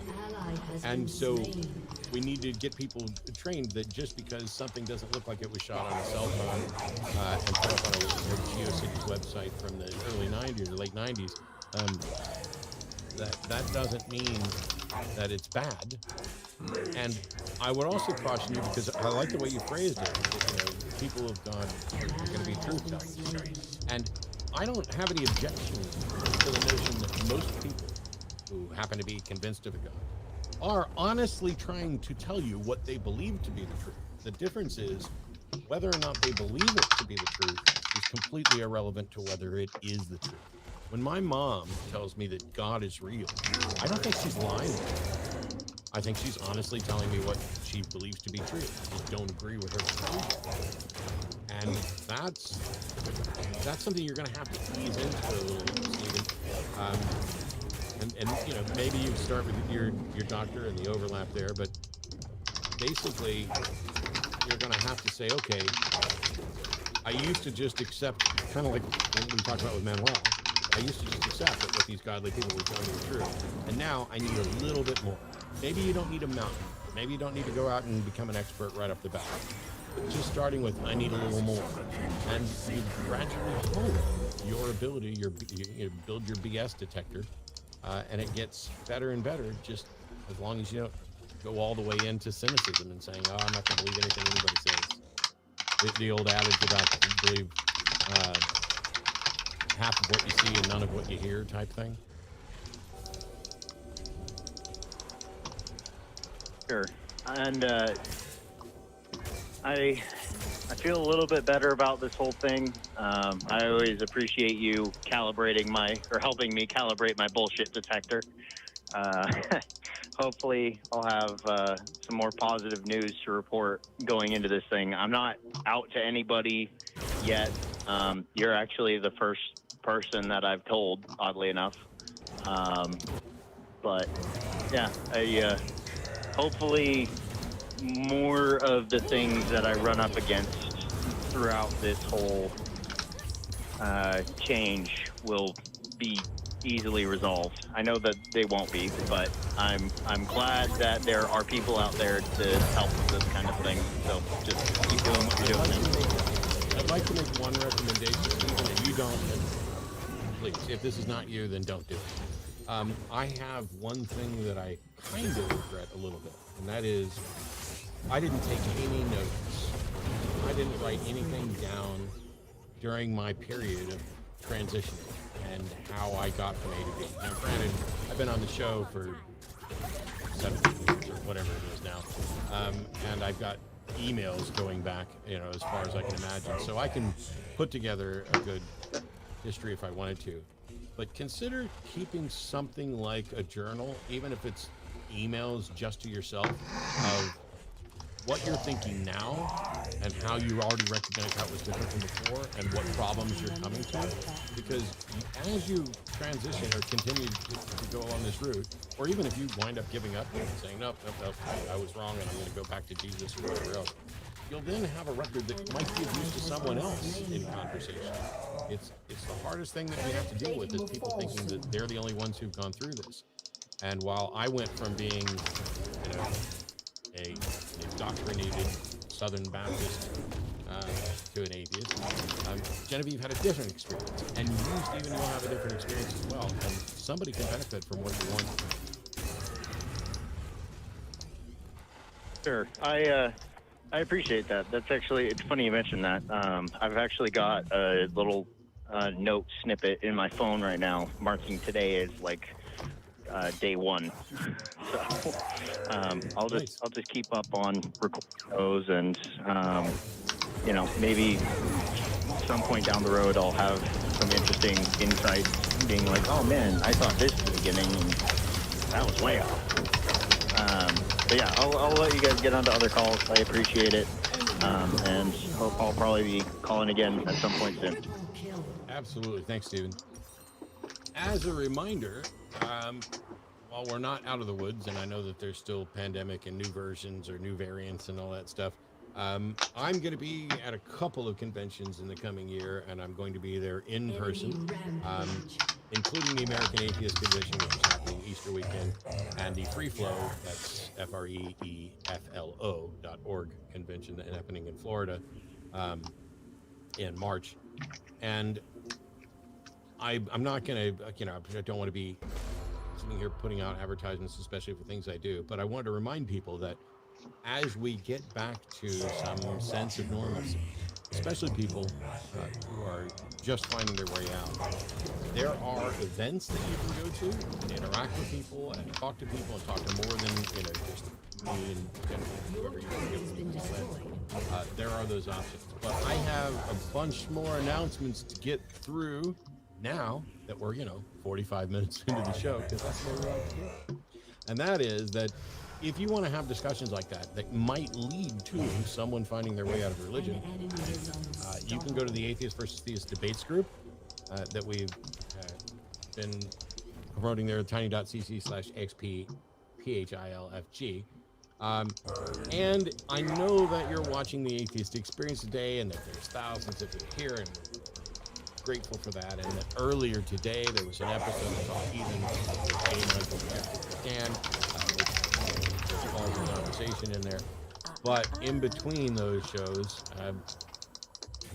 there was also the Nonprofits, the flagship show of the Atheist Experience Network, which I believe Genevieve's been on and will be on again. So how can you miss that? That's airing Sundays at 3 with brand new hosts and new segments. And if you missed any of these things, you can get all of our programs in audio format podcast at tiny.cc/AEN podcast. That's your one-stop shop for all of them. And the reason that you can get those and the reason that all of this stuff is happening at all are because these people, the crew behind the scenes here, who were working to make sure that we had audio issues before the show, we had all kinds of little things. Oh look, 3 of them have decided to just piss off right when I wanted to say hello to them. I mean, we just got like spinning. It's more important that you see us than it is to see those 3 people with the spinning. All kinds of stuff goes on. And I don't want to forget that we also, in addition to the call screeners, we have moderators in chat. We have people who are taking notes and doing timestamps so that we can get clips and remember what calls there were. If we'd have had a crew like this early on, maybe that show from 2006 that I can't find, and I'm just making this up right now, but maybe it would have survived. I don't remember. There are some lost and missing shows, and we're trying to avoid that at all costs. And if you don't want to wind up viewing everything as if it's a lost and missing show, oh, how did I miss that? How did I miss that? We do what we can to invite you to see what happened while you might not have been watching. Take a look. You gotta get the clothes off, so I'll start taking them off you, and that kind of cues her. Now she's like, oh, okay, so I'm gonna like transition smoothly into taking her clothes off, you know? Joining me today is a special guest, Pico the cat. Pico has not been on camera in a long time, and that's because he likes to get on my equipment and get in the way. He is working for Seaman Cardona, and he's bringing the highest quality piglet producing products to market. What do you mean you can? What do you mean you can read minds and raise the dead? I can put my hands on people, pray on them, speak in tongues, and they come back. Okay, well, I don't have a dead person to try this out on. I want to know. You're gonna do the show with like an oxygen mask on? Yeah. I am your father. Oh God, no.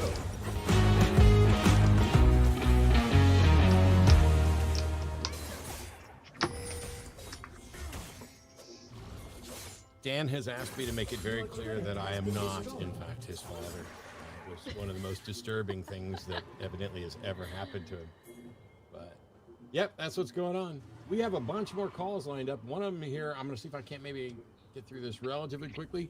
Joe, pronouns they, them in Ohio, thinks I got Doyle's fallacy wrong. And since I think that I invented it, and if I didn't, then I co-invented it or independently invented it. I don't know how I could get it wrong, but there could be something wrong there. So, welcome, Joe. What did I miss? Or what did I get wrong? So, well, could you state the fallacy for me, please? Oh, well, the quote from Doyle put into Sherlock Holmes' mouth is that once you've eliminated the impossible, whatever remains, however improbable, might be true. The fallacy is in thinking that you have access. It's technically true. The fallacy is in thinking that you have access to necessarily exclude all the things that are impossible. And I don't know how anybody could do that. That's the key. We are going to constantly fool ourselves into thinking, oh, well, we've eliminated all the other possibilities, so this must be the right one.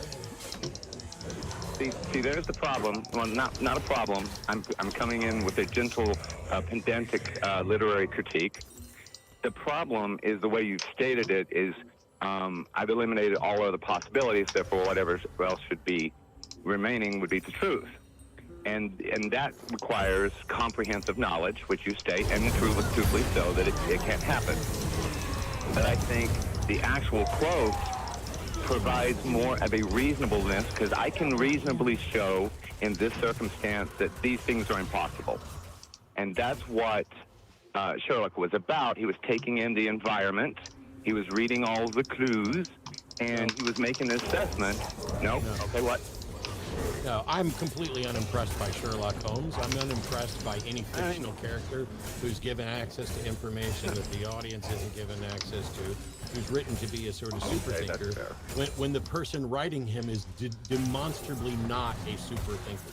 Not reasonable at all. His wife was a spiritist. He thought Houdini could dematerialize. Sir Arthur Conan Doyle bought into the Cottingley fairies and was convinced that because when Houdini escaped from his bonds and came out with the ropes and shackles still tied and locked, that this meant the only reasonable conclusion was that Houdini could dematerialize. This is why it's in my magic act while I'm escaping from things. And the notion that once you eliminate or once you eliminate the impossible, whatever remains, however improbable, must be true, is true, but it's trivially true. The whole issue is, how do you know that you've eliminated all of the possibilities? And that's where our mistakes lie. That's where Not all other possibilities. Sorry, what? Not all other impossibilities. That's not all other impossibilities. They're not all other possibilities. Once you have eliminated all other possibilities, whatever remains, however improbable, must be true. Okay. You cut out very slightly. Okay, I grant you that, but on a more meta level, I like that Sherlock Holmes is the character and the super thinker character because it's a superhero comic for all intents and purposes for that era. Spider-Man is not real either, but with great responsibility comes great power comes great responsibility is a truth that we can hold on to, and I like the relaying the regulating all the impossible, and you can from a reasonable look about the situation. If this guy is found in the desert, it's reasonable to conclude that it's impossible for him to have drowned. Oh, no. That's not reasonable to conclude. So you're going to call and tell me that I'm technically wrong on some pedantic point and then suggest that it's impossible for someone to drown, then it's impossible for someone to drown in the desert when we know that's not true? No. I said you just said to say it was reasonably to assume that this is impossible during the circumstances. No, it's not. No, it's not. No, it's not. It is not reasonable to assume that something is impossible. Impossibility needs to be demonstrated. You don't get to assume it and then claim it's reasonable. Plus, we haven't given any of the details of the person who's actually out there in the desert. What if they have water in their lungs? Then the actual evidence suggests they did drown, and it's not impossible. This is the thing. This is the problem that I have with Doyle and Sherlock Holmes. It convinces people they're smart when they're not. If I want your opinion, I'll beat it out of you. I disagree. Well, one of us is smart. Sorry, this is wrong. That was for fun. That was for fun. But if you're going to claim that the evidence suggests that something's impossible, that's not the way impossibility works. That's not the way reason works. Now, if you had said, if we have a dead body in the desert, and that we're looking for potential causes, it would be reasonable to not start with drowning if we don't have the evidence for that. Okay, you're right. But that's different from saying it's reasonable to decide that's impossible. Anyway, I got to move on. I appreciate it, and I love the fact that you're thinking about this stuff because it's just me talking. Thank you. Thanks, Joe. Yeah, I don't know for sure if I was the first one to identify this as a fallacy. It's entirely possible somebody else did at some point. I don't know. I use it as part of my magic show because I talk about Houdini and I talk about Sir Arthur Conan Doyle. In particular, I like the fact that this was a troubling aspect for their friendship because they were friends, and yet Houdini is running around debunking, essentially, spiritualists, which Doyle's wife was. And so you got one of the greatest magicians who's ever lived exposing, hey, you guys are doing magic tricks. I know these magic tricks. Look, I can do that stuff all day too. And Doyle, I can do exposing, hey, you guys are doing magic tricks. I know these magic tricks. Look, I can do that stuff all day too. And Doyle, I don't know if he was duped by his wife or if he genuinely believed her, but he believed in the Cottingley fairies. And I always also caution, we shouldn't laugh or make fun of somebody for believing the Cottingley fairies, because if you take a look at the picture, I wish we had the ability to pull up a picture of the Cottingley fairies here to show, and technically we do, we just didn't prepare for it. They look like exactly what they were, which is pictures of fairies that had been cut out of magazines and, you know, set up on the flowers, and then the girls are behind there and they're taking pictures of them. I don't think it would fool anybody today, because it doesn't qualify as Photoshop. This was early enough in photography where people didn't know, oh, you could fake something like that. Right. Now we know. Now you're not going to be probably fooled by a picture of the Cottingley fairies. But I just appreciate how passionate you are in your disdain for Doyle. It's really lovely. yeah, I don't like Doyle one bit. I'm not impressed with him as an author. I'm not impressed with him as a thinker. I do, however, I don't despise everything about Sherlock Holmes, because I watched the ones with Benedict Cumberbatch, and I liked his portrayal of Holmes. But I read a lot of mystery books growing up. Those and Agatha Christie stuff, and Encyclopedia Brown's probably where I got my start. And if you've got young kids, that's a great start on critical thinking. Books like Encyclopedia Brown. Sometimes the Hardy Boys, I think there's some problematic stuff in there. I haven't read it in 40 some odd years, 50, 40 some odd. It's just, yeah, anyway, we have gotten far afield here, because now I'm thinking, because I'm going to be doing a magic show after the American Atheist Convention, so now my brain is in the, let's sort out all the details and what's going to change. Oh, I cannot wait for that. It should be fun. We have a bunch of questions. Let's see if we can get to some of them here. We have Alan in Michigan. If God isn't physical, can science even address the question? Is that right, Alan? Yes, sir, Matt. That is. Thank you. So science addresses that which is. It doesn't require that something necessarily be physical. Okay. But let's assume for a second that you're right, that we're limited in what we can explore to the physical world in one way or another. Right. I'm just suggesting. Yeah. Well, let's assume that that's the case, that science cannot explore the non-physical. That's not science's fault. And so now you're in a situation where no, I mean, it's not science's fault. It just seems like the wrong tool. Right, but the thing is, question of God. Well, that's the thing. What tool do you use? And when you're deciding on the tool, don't you have to know something about what it is that you're looking for? Yeah. So what tool should we use instead of science? What tool, what methodology allows us to reasonably conclude facts about things that aren't physical? Well, yeah.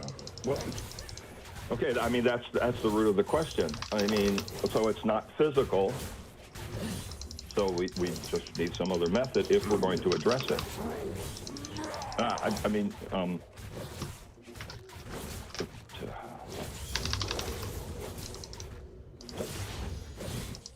I guess I'm on to say it's a philosophical problem, and yes, we can never have absolute certainty with that. I mean, I understand the atheist position. I'm teetering there myself. I mean, we don't have sufficient evidence to claim X, so why should we claim X? Okay, so let me clarify a couple things real quick. Let me clarify a couple things real quick. There is no the atheist position.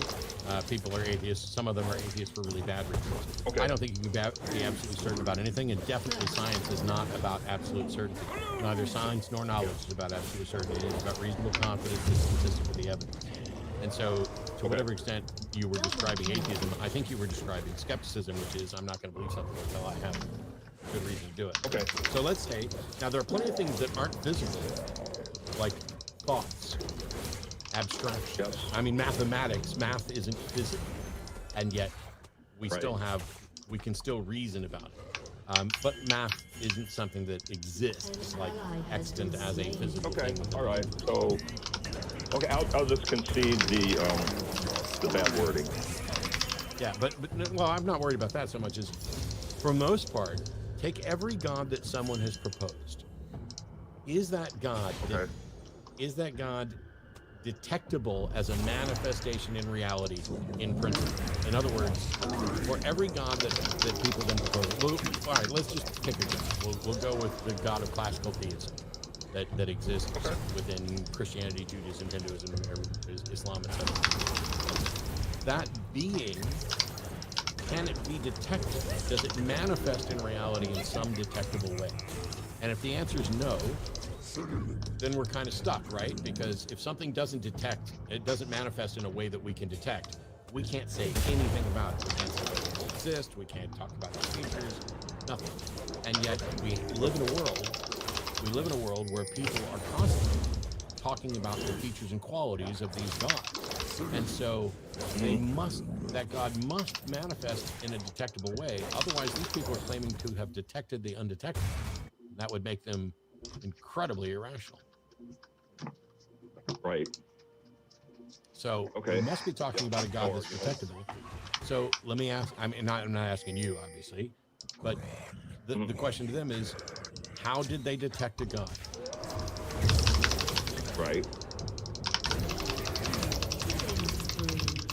Okay, so when I have discussions about the origins of religion, and people say, and I was going to actually save this question for another call that seems to segue in. People say, well, religion was created to control people. But,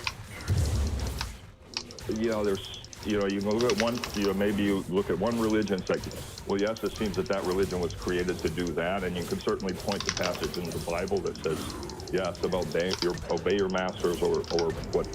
But the early histories, the early history of Buddhism, the early history of Christianity, it doesn't seem to bear that out. Now, it doesn't mean that Christianity didn't become a tool for that by the 4th century.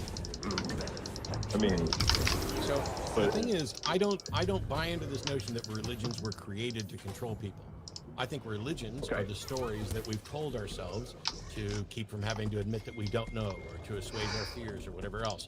But the religions that survive the best are the ones that spread because they are also good at controlling people, because they give just enough detail to keep it fuzzy and meaningful to people, but not so much detail that you can debunk it. Basically, they're going to make unfalsifiable claims.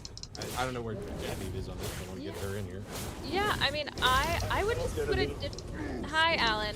I would just put a different spin on the idea that religion was created to control people, because I know, every time we say that, we're talking about a very, very negative, oppressive structure. I would almost say that, yes, religion was created to control people, but not necessarily in the way that you're thinking. In the last, what is it? Humans have been around for 250, 300,000 years, and it was only really in the last 70,000 years that we went through this massive cognitive revolution where we started,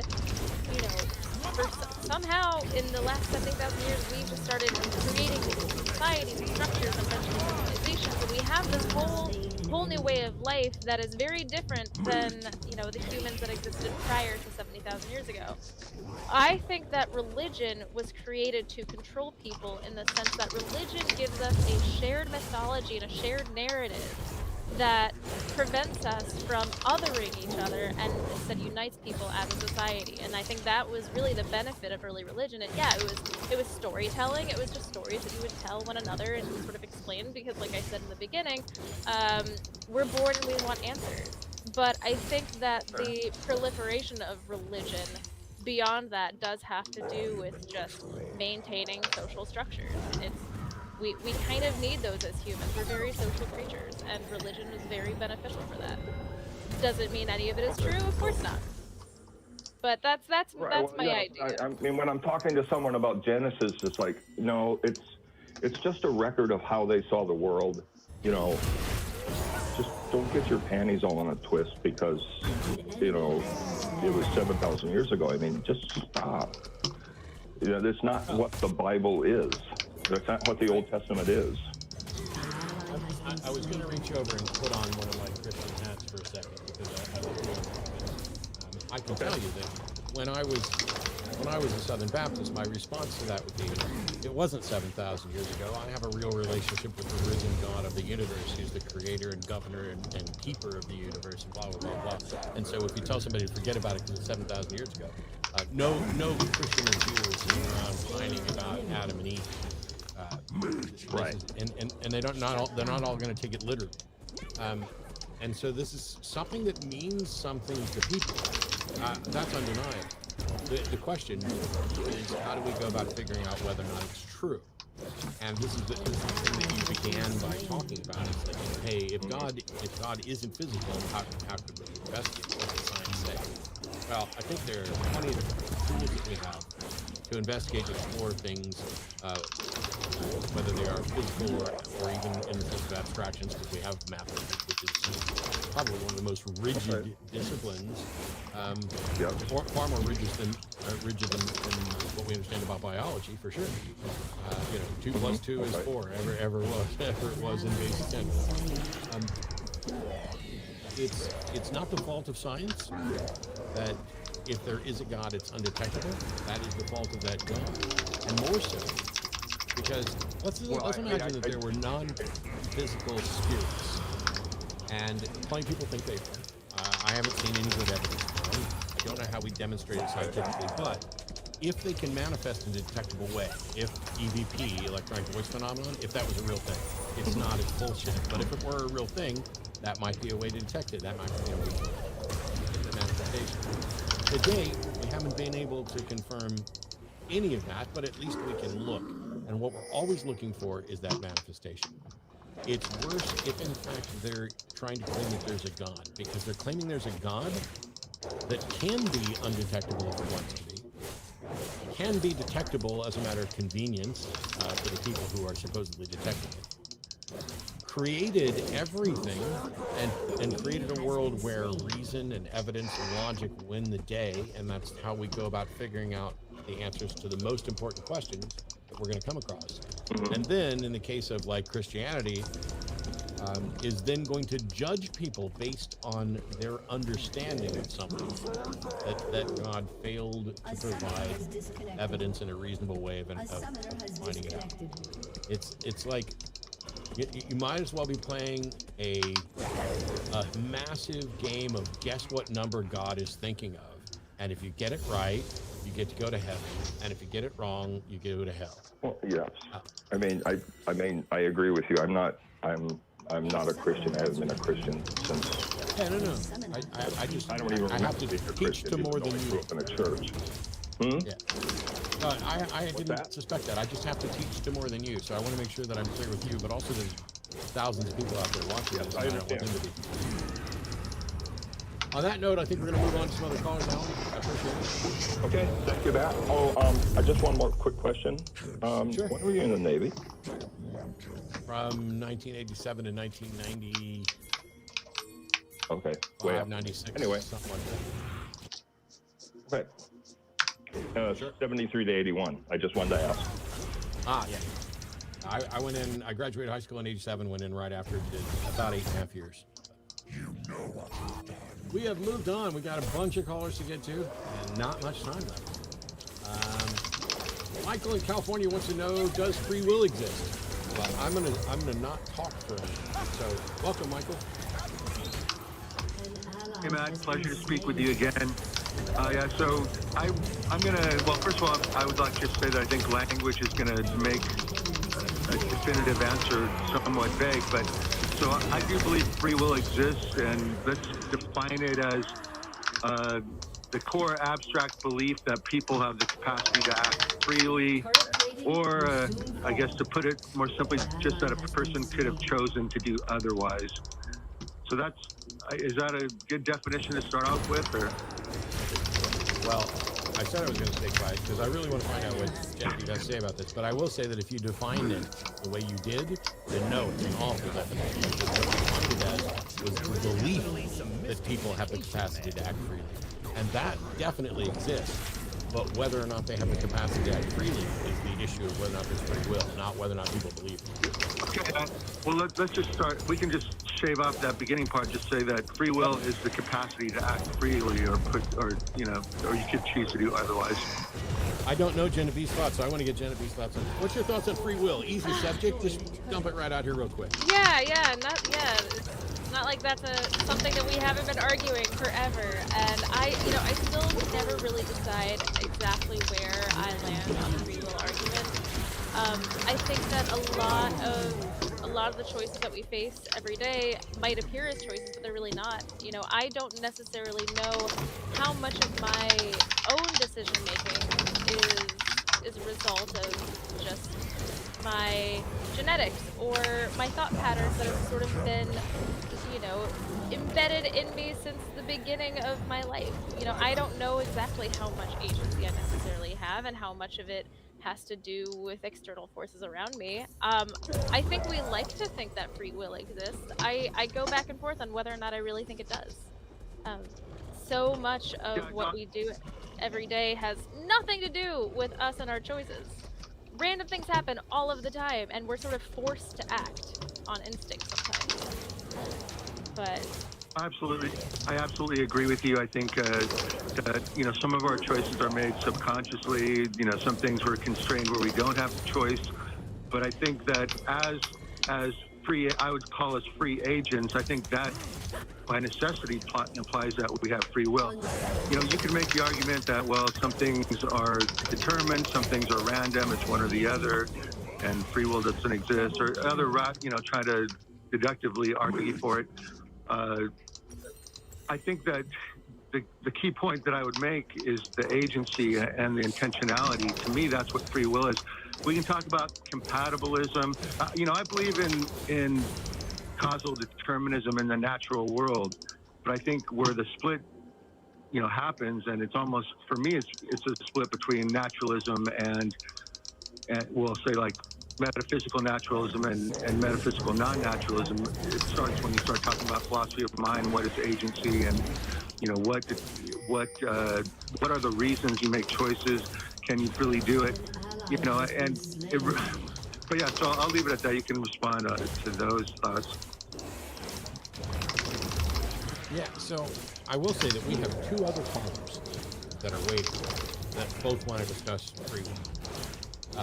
I'm going to sum up my answer to yours really simply because I've done this for a long time and I've answered this question in a lot of different ways because my thoughts on this have changed over time. I am still a largely Dennett-style compatibilist in that I don't think there's a conflict between determinism and free will, provided we define free will in a very particular way. I don't think that we have free will in any extraordinary sense. I think in Dennett wrote a book called Elbow Room, The Varieties of Free Will Worth Wanting. And one of the things he pointed out is that we have the freest will we can have. If somebody's arguing you don't have free will because you can't flap your wings and fly off the earth, that's not really talking about that. I had a discussion with Rationality Rules, What I will say is that I have a will, and you have a will, and Genevieve has a will. I don't know how free it is. I'm not remotely suggesting that it is coupled from the past, but I can also not say that the past, that this causal chain is necessarily all that's involved. I don't know how much randomness exists in the universe. I don't know that any randomness exists in the universe. Maybe what we call randomness is generally patterns that we haven't been able to nail down. It's an interesting line of thought. But the example that I've used many times is, and I started this when Sam Harris and I were touring, because Dennett and I both think that Sam's a compatibilist. He just doesn't realize it. And the biggest difference with me and Dennett is that I don't think it matters. I think that Sam and I are pretty much in agreement on what we have. And that is, if Sam and I were sitting on stage and I said, look, you could go to the front of the stage and jump off, or I could throw you off the stage. One of those is an act of your will and your volition, and one of those is an act of me circumventing your will to impose my own. And that circumvention of will is what I think we're talking about when we say free will being violated. Because if I'm preventing you from doing what you wanted to do, or forcing you to do something that you didn't want to do, then I am imposing my will over yours. Doesn't matter. My apologies. It doesn't matter to me whether that's free will, whether it was free, whether it was decoupled from a past causal chain, whether it came up on a whim. I don't think that quantum indeterminacy has anything to do with that. I don't think you suddenly get free will by adding randomness. At the end of the day, though, my view... I agree. And my point was that dichotomy fails. I agree with you 100% on that. But I guess maybe, and the real reason I called was because I wanted to get your insight, because I know you've been exposed to it so much and have thought about it probably more deeply than I have. But to me, it comes down to how you view philosophy of mind and agency. Now, I would agree that, everything that has come up to the point of even my conversation with you has been caused, has, a form of causal determinism. But I guess my argument would be, in that causal chain, the mind, the free will agency of the mind is what creates free will. And I think to say, to use the word compatibilism is really just a language game in a sense. And granted, I know this comes back to a lot of people who want to adhere to a strict naturalism or, et cetera. But so how would you address it from philosophy of mind along those lines? Well, for me, the philosophy of mind, all right, and I could just be wrong, but when I hear that, what we're talking about is the notion that there are other minds and being able to place yourself in the position of other minds to get a reflexive sort of assessment of, oh, if I do this, this happens. If I were that person and I did this, this is what would happen. The ability to move from the intentional stance into like in and out of an observational stance. Dennett talked about this with the, and I'm going to get this partially wrong, but the Cartesian theater of the mind. All I can say is, having zero expertise in any of it, I've spent a lot of time thinking about will and free will, and what I said is probably all that I have to say on it, and that is that I have a will, you have a will. I think that what we're generally talking about when we talk about violations of free will is one person imposing their will on another, because I never hear anybody say that their free will was violated by the rain. Their free will wasn't violated by, the weather or anything like that. Not to interrupt, but I could argue that, the approaching hurricane is going to violate my ability to make free choices as to my actions. But I agree it does, but my point is in the entire history, no. And my point is in the entire history of discussions about free will, have you ever heard anybody say their free will was violated by a hurricane? We don't think about things in that term. It's always about the interpersonal. Right. Now, I could be wrong. Maybe somebody does think that way, but that's how I think about it. The reason I brought that up was just because you're comparing two agents and the ability of one agent to impinge on the free will action of another agent, which, yes, because that's what I think is all that matters. I think that the interaction between thinking agents is everything that we talk about when we're talking about free will. Right, I agree. But I mean, why do we want to come up with this term compatibilism? I pulled up the numbers on the Phil survey polls, and it's 47.2 believe in free will, 59.1 compatibilism, 13 libertarian, and then no free will like 12.2, other 14.9. But so I think I don't care. Yeah. Well, but I don't care. Well, why do we want to use the word compatibilism when it's really free will then? Compatibilism is not. Okay, compatibilism is a response to the claim that free will and determinism are in conflict. Compatibilism say that free will and determinism are not in conflict. That's why we use the label. Compatibilism isn't free will. Right, no, but compatibilism is a specific response to the claim that free will and determinism are in conflict, and compatibilism says no, they're not. That's why we use that label. But it's not, it's causal determinism. It's not just determinant, but causal determinism. Yeah, I know. This is we could talk about this or debate it for hours. I just wanted to get your insights on it. Actually, we couldn't, because I'm going to go on to two other callers who want to talk about free will.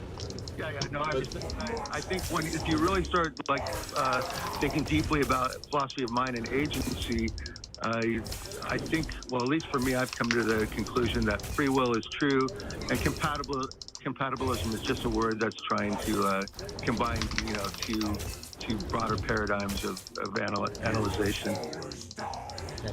I love the fact that you called to get my thoughts, saying that I'd clearly spent more time thinking deeply about this, and then when you disagree, you suggest that if I just studied philosophy of mind more, I would agree with you. Okay. Maybe I will, but I got to move on.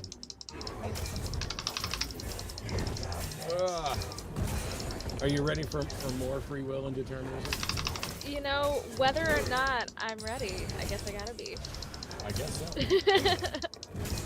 Because we have Simo in Canada, Professor EM, who wants to talk about determinism and free will, unless what we just said already addressed Simo's point. How you doing?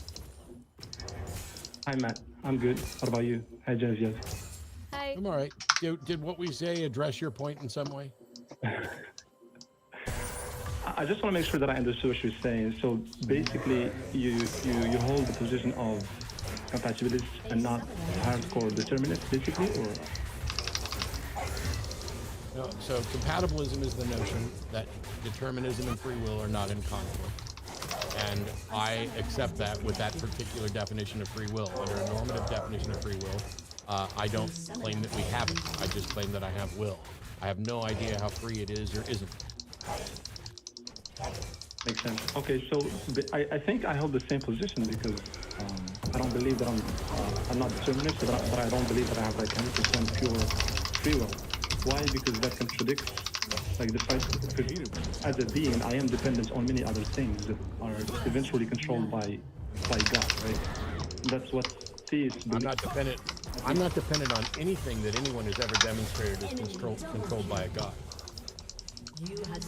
I'm just talking from a theist perspective, not talking from your perspective. Well, I don't. So the thing is, I care about why you have the theistic perspective, not that you do. Of course, you can say that, hey, you could claim we have free will because God gave us free will, or you could claim that we don't have free will because of the nature of God prohibits free will. I don't give a shit. I care about whether or not there's actually a God, and to a little bit, I guess, a little bit whether or not there's free will, but mostly I don't care about that either.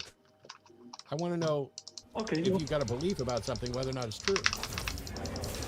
No problem. So why do you consider yourself compatibilist and not hardcore determinist? Like, why does this notion of the will in your... Why do you keep phrasing it as compatibilist or hardcore determinist? Determinism is true. Whether it's soft determinism or hard determinism, we don't know. But both of them are potentially in conflict with some models of free will. There are other models of free will, one that Dennett puts forth, which I'm not convinced is in conflict with determinism. But I don't care about it. No, because from atheist perspective, like you cannot really say. No, Simo, there is no such thing as atheist's perspective. We don't agree. Okay, so I think it would be easier to discuss this probably in examples. For example, when you wake up in the morning and you want to choose between, like you have blue pants, red pants, you want to choose between both. Like, are you determined? Like, once you pick up one, were you determined to pick one, or it was you who actually chose which one you could pick? I don't know. I don't think the answer is known or knowable. Well, I won't say that it's for sure unknowable. I don't know, and I don't know of any way that anybody could say that they do know. Okay, so and I don't care, and I genuinely don't care. When I get up in the morning, first of all, I'm probably not putting pants on at all. Let me ask. But to the extent that I'm going to put on pants, but to ask why I picked those pants instead of another, does it make any difference? If we reround the universe and played it again, do I think that that's what's going to happen? Yes, I'm convinced of determinism. Yeah, because the reason why I'm asking this question is because, well, yeah, this example doesn't really make a difference in your life. But if we take it on another scale, like for example, saying when somebody kills somebody else intentionally versus somebody else who just killed somebody accidentally, like why the first one would be judged for 25 years and the other one would be judged for 6 months? Because there's a difference between an intent and accident. There's a reason why when you look at something like the Bible and ancient codexes about laws and morality, they say something simple like "thou shalt not kill." But when you look at what the law, like in the United States, has to say about what happens when one person kills another, we recognize that there are a lot of different circumstances there, and some of those. That's why you have murder 1, murder 2, murder 3, involuntary manslaughter, reckless endangerment, negligent homicide, etc. All of these different things, because we realize that all of these are different. But it doesn't matter if the person. Let's say there's a person who walked into a place, absolutely hated and despised the person in the room with them, and intentionally shot them in the head. That can all be true, irrespective of whether they have free will or will. It doesn't matter, because if there is no free will, that still happens as a result of determinism. And if there is free will, it still happens as a result of free will. And the difference between someone who walks in and intentionally does that versus someone who accidentally backs their car over someone is night and day and has nothing at all to do with free will. They are still the agent who is responsible for that death. And we assess the consequences of that action and attribute a penalty based on the risks of recidivism, of it happening again, how much of a danger are they to the rest of society, what's the broader impact. Those are the factors. At no point is free will a consideration in the evaluation of this. That totally makes sense, but the thing is, like in an atheistic society, I would say, or even determinism, let's forget about atheism or theism, whatever, let's just use the words determinism, basically. Like from a deterministic perspective, well, this person was determined to make such an action, so they're not really responsible for it. Like you cannot... Hey, no, that's what I'm saying, Simo. They're still responsible. If my car was defective... That's meaningless. No, listen to me. If my car was defective and it caught fire while I was running down the road, it would be correct of me to hold the car responsible and to go get it fixed. It doesn't matter whether somebody had free will to hate someone and kill them, or if they accidentally killed them. They are the agent who's responsible. Free will is irrelevant. They are the agent responsible. And if it's a matter of necessity that we hold that agent responsible. If we get to a point where we can find out that that person killed because of a tumor in their head, if we get to the point where we can identify that removing that tumor makes that person no longer a risk to do that again, then haven't we solved the problem? Well, I get your point, but the thing is, from deterministic perspective again, and if you say like the brain is not just made a bunch of... It doesn't matter. Determinism is irrelevant. It doesn't matter if you rewind the universe. No, Simo, stop. It doesn't matter if you rewind the universe and play it again forward. The person who killed the other person still did it. It doesn't matter if it was predetermined. That is the agent that is going to be held responsible. What else do you want to do? Yeah, I'm going to ask you this question. I'm just going to move to another topic if you don't mind. So, because... No, you're not going to move to another topic. We got 4 minutes left in the show, and there's 3 other callers waiting. So you can ask this question, but we're done. Okay, so on which basic or on which foundation you're making this judgment from a deterministic perspective, saying that this person is responsible and they've chosen or whatever they didn't choose, they were deterministic, that you, like, on which foundation you can say that this person is responsible for killing, like, for example, Hitler killed... I just explained it to you. Like, whatever agent, what the agent... No, stop. The agent that took the act is the agent that took the act. Is that not true? Did some other agent take the act? Yeah, they're determined to do it. So you're... Doesn't matter. I don't give a fuck. Simo, listen. I don't give a fuck if they were predetermined to do it. They're still the one who did it, right?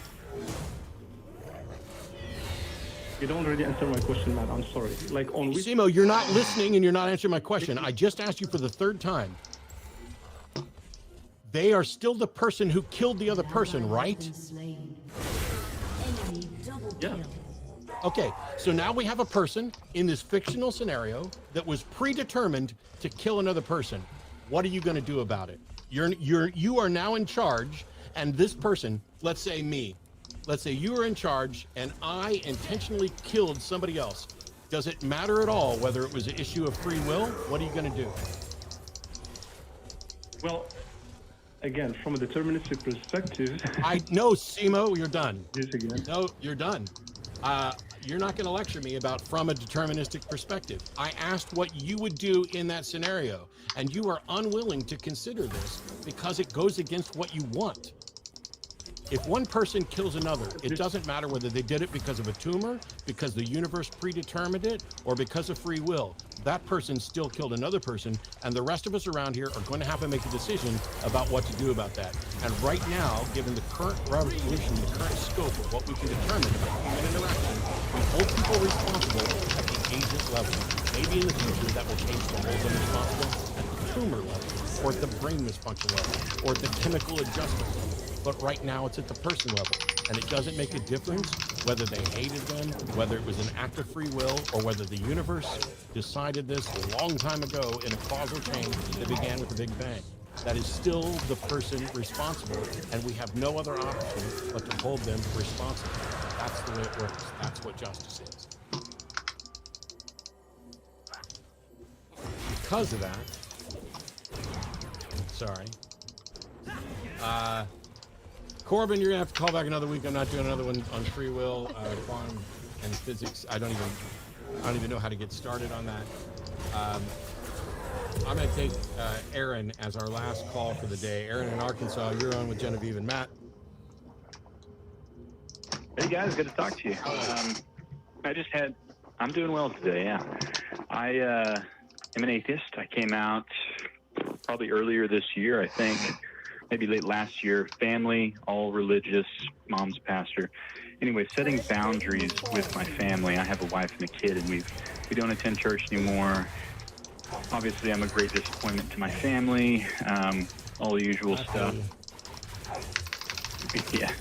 I love my family, right? And they're very involved in church, and sometimes they put on plays or whatnot, or put work into it, and they want us to attend, but I really don't want my kid even in that environment, period, right? So I just don't know how to set respectful boundaries that keep people happy, because again, I do want them to know that I care about them. And I think you say exactly that. You know, at the end of the day, other people's feelings are not your responsibility. And I think that it's perfectly fine for you to tell your family, look, Mom, Dad, you know I love you very much and I always will, but I am a parent myself and I need to think about what I want for my child. And so I will not be attending this even though it hurts your feelings. I do not care. I love you, I wish you felt differently, but I'm going to do what is best for me. And I hope you respect that. And there you go. yeah, I guess that puts it pretty. Yeah, it's hard. I mean, I understand why you're calling and asking this, because I just made it sound very simple, but it's absolutely not, because it is really hard. Especially since it sounds like this is pretty new for your family. I don't think it's difficult to find the right words. I think it's difficult to find the courage to say them. Yeah, I think that right there is giving me stuff to think about. And yeah.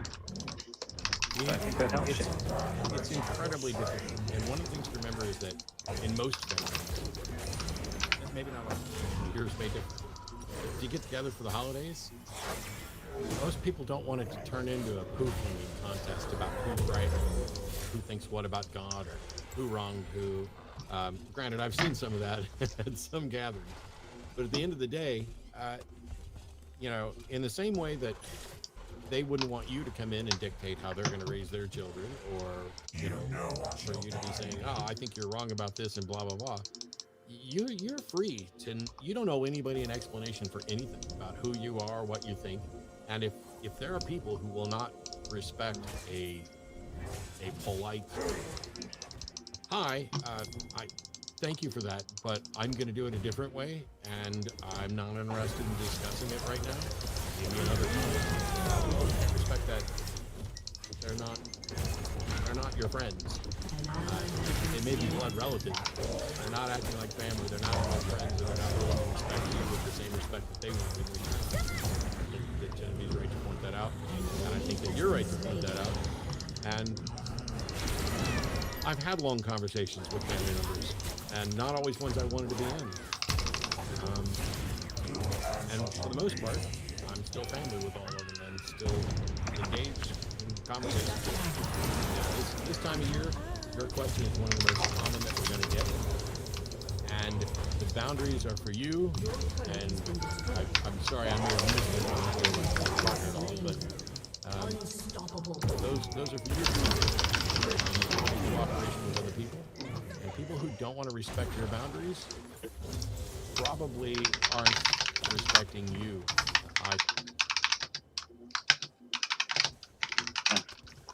Well, I just wanted to say thanks to both of you and the rest of the crew. Y'all definitely, especially people in my position, there's a lot of people like me that grew up fundamental Christian. It's a great resource to have to hear other people's perspectives. And so, yeah, thank y'all from that group of people to people that have gotten out. And appreciate the advice. Thanks so much, Aaron. Now, on that note, first of all, I want once again to thank the crew behind the scenes who make this show possible every week. Maybe we'll get all 6 or 7. Oh, we have 5 on there now. They all get to wave, no spinning stuff. Huge thank you to Genevieve for agreeing to come in and do this show with me. This is not an easy thing to do on Sunday. I hope you enjoy it. You don't have to back. But I must say, there's a lot going on. And I talked about the convention, and we all know what's going on with the hopefully we all know what's going on with the pandemics and things like that. But the physical facts of the origin determinants of the universe have either granted me the free will to end the show in a moment, or it is predetermined that I will end the show in a moment. In either sense, it will be my call as to when the show ends as far as my participation. Actually control people in the other room to stop the show as soon as I'm done talking. I can't force them to stop, to not stop the show right now when I'm in mid-sentence. They could do something like that. Maybe I'm rambling just to test them and see if they can actually do it. We don't know, but at the end of the day, as the host of the show, it's been delegated to me the responsibility to decide, hey, the show's going to end, and I don't know whether it's a result of will. What will it take for you to start opening your eyes, to start questioning the bullshit everyone around you buys? You think it's setting up your business, what goes on between my thighs? I wonder when we'll be rid of your life.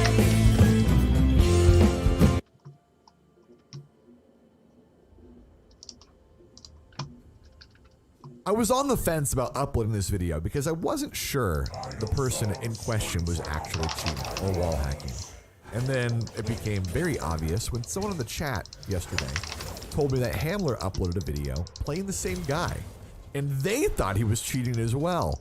And their evidence was much better than ours. He kind of hides it pretty well this game. Although maybe it's because he's just so horrible. Nonetheless, you guys can watch and you'll see what he does. He still loses and rage quits though, which is, I don't know how you do that. I just don't. If you are going to cheat, how could you possibly ever lose?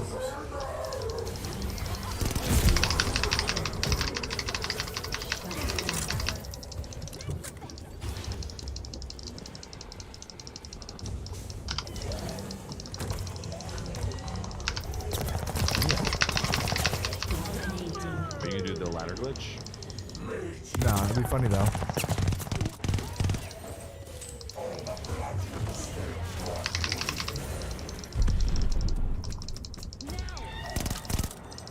These guys are really trying. What the fuck? I was trying to give somebody a sub. You give somebody a sub? Goddamn, what a gangster. Wild guess, SUG, huh? I think so, yeah.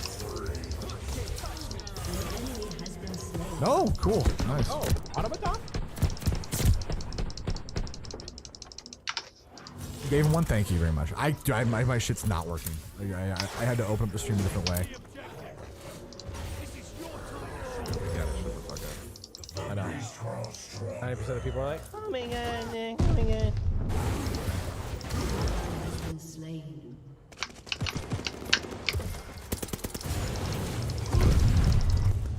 I want to fucking die. Oh wow, this fucking shit. Has been slain.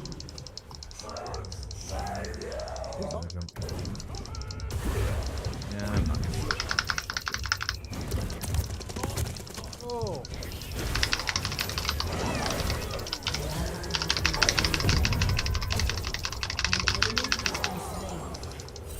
Shut down.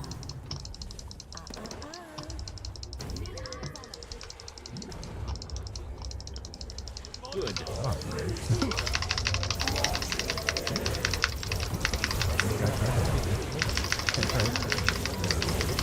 The AR killer. He's killed me twice. His SPG. Thank you for that. That made me feel really good. Not gonna lie.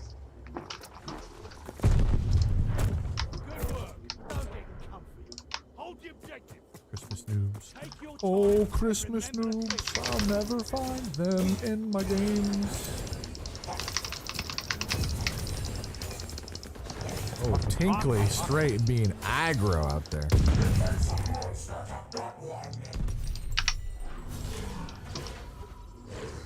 I have a bomb in the back there. There's a guy down there. Oh, I'm chilling inside here trying to hold it down with the Sorry, I'm really shotguns. fucking like not having a good night. Okay. Middle. I'm Dead. 75% sure that guy. I can wait for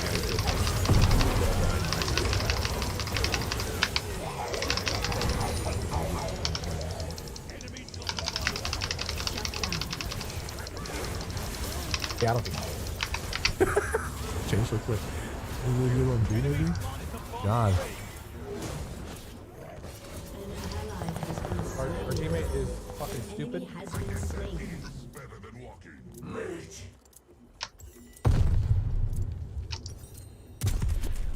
Oh. God.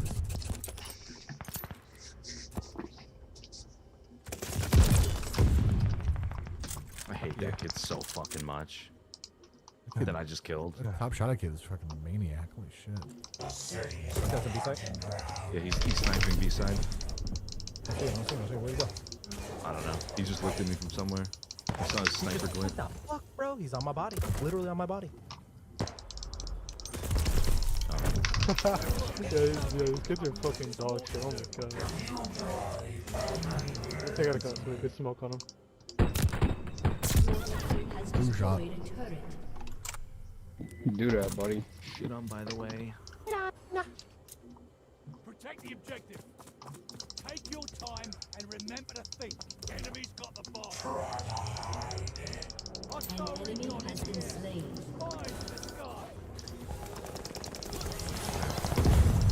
Top shot Jay. Let's see it. Yeah, that guy's really suspicious, by the way. Super suspicious. Yeah, but I dead silenced. I dead silenced on the corner inside. He jumped in and shot at me still. Oh wait, I have ghost on. Yeah, no, that kid is fucking weird. That kid is definitely small. Maybe. Really sus in my opinion. Like holy shit. No. What? Yo, only one more B. One of them think you can't cheat in this game? Oh. That what Nick just said? Go B. Go B? Okay. We're moving with the bomb. That guy's decent at sniping. Yeah. Is the top shot guy again? Just curious. It is. Like, look at that! Yo, that is the most obvious shit ever. Yeah. He's aiming at him through the walls like that. Oh my god. Sick, love it, dude.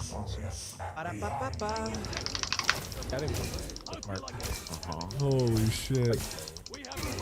How is he fucking 11 and 5 while cheating, bro? That's so cringy. Because he's playing against us. There's one on bomb site A, lit. One's up there. Right in the back. Punch bomb pass.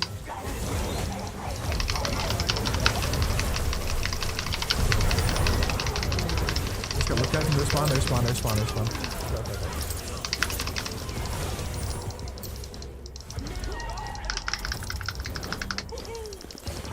I don't understand how I lost that fight. I literally shot first and hit first. Double kill. I'm sitting over here. Their spawn. Great, I dropped my shotgun. I'm dumb. Our teammates throwing. 2 coming from our spawn. Victory. One here. I'm using the sounds. Stairs, Other one's stairs. coming there. Yeah, yeah. Our side stairs. Yeah, yeah. Push it up. Hit him once. You go low. I'm not sure. Probably did. Yeah. Nice. Good work. Don't get comfy. There's more to do.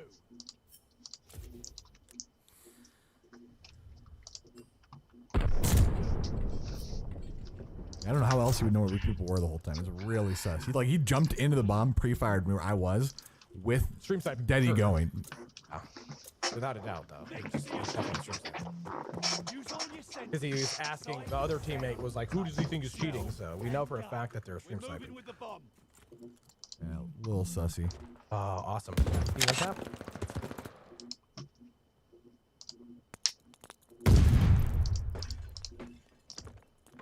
I just got absolutely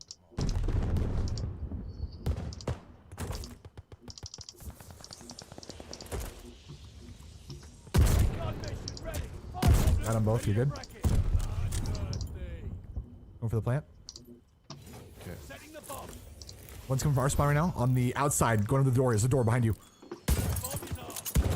Got him. Nice. Last guy, stairs in train station. The top shot guy left the game and shooted. This game is so fucking dumb, dude. Sick. Hey. Third time's the charm, baby. Is that the guy I killed? Possibly. I don't know. Yo, Bill, stop stream watching. Later. What?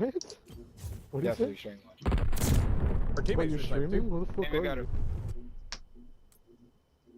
He wasn't in their party. He might have been cheating. I don't know. There's so much sus shit in my mind. So You should have seen the first kill cam that he got on me. I'm gonna go be by myself and sit inside with the over here. It was just kind of wild.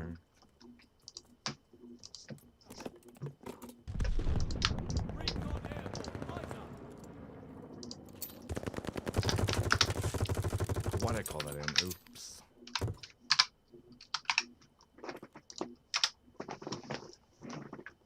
He's off the edge of B right now. Ooh, stunning bullets.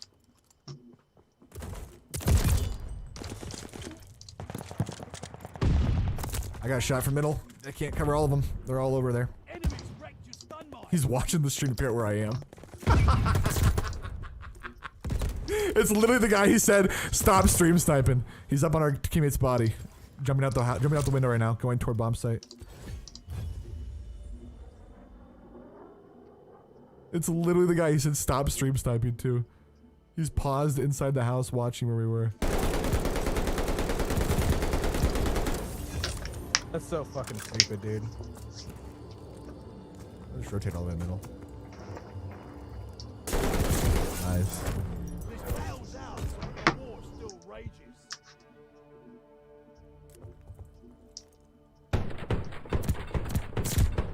It's so funny. It's the guy he called out too. You see the dude like literally not moving in the stairwell of the building, and then he literally fucking just beelines for it right toward where I was. He's like, I know you're there, man. I know you're there, but Give me UAV by chance. No, I'm one off of it.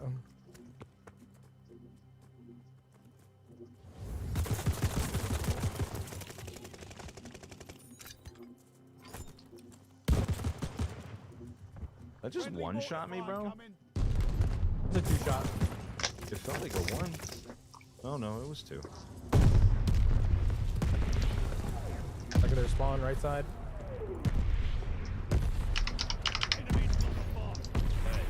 Never pick a fight you can't win. The left side, sorry. There's something from their spawn.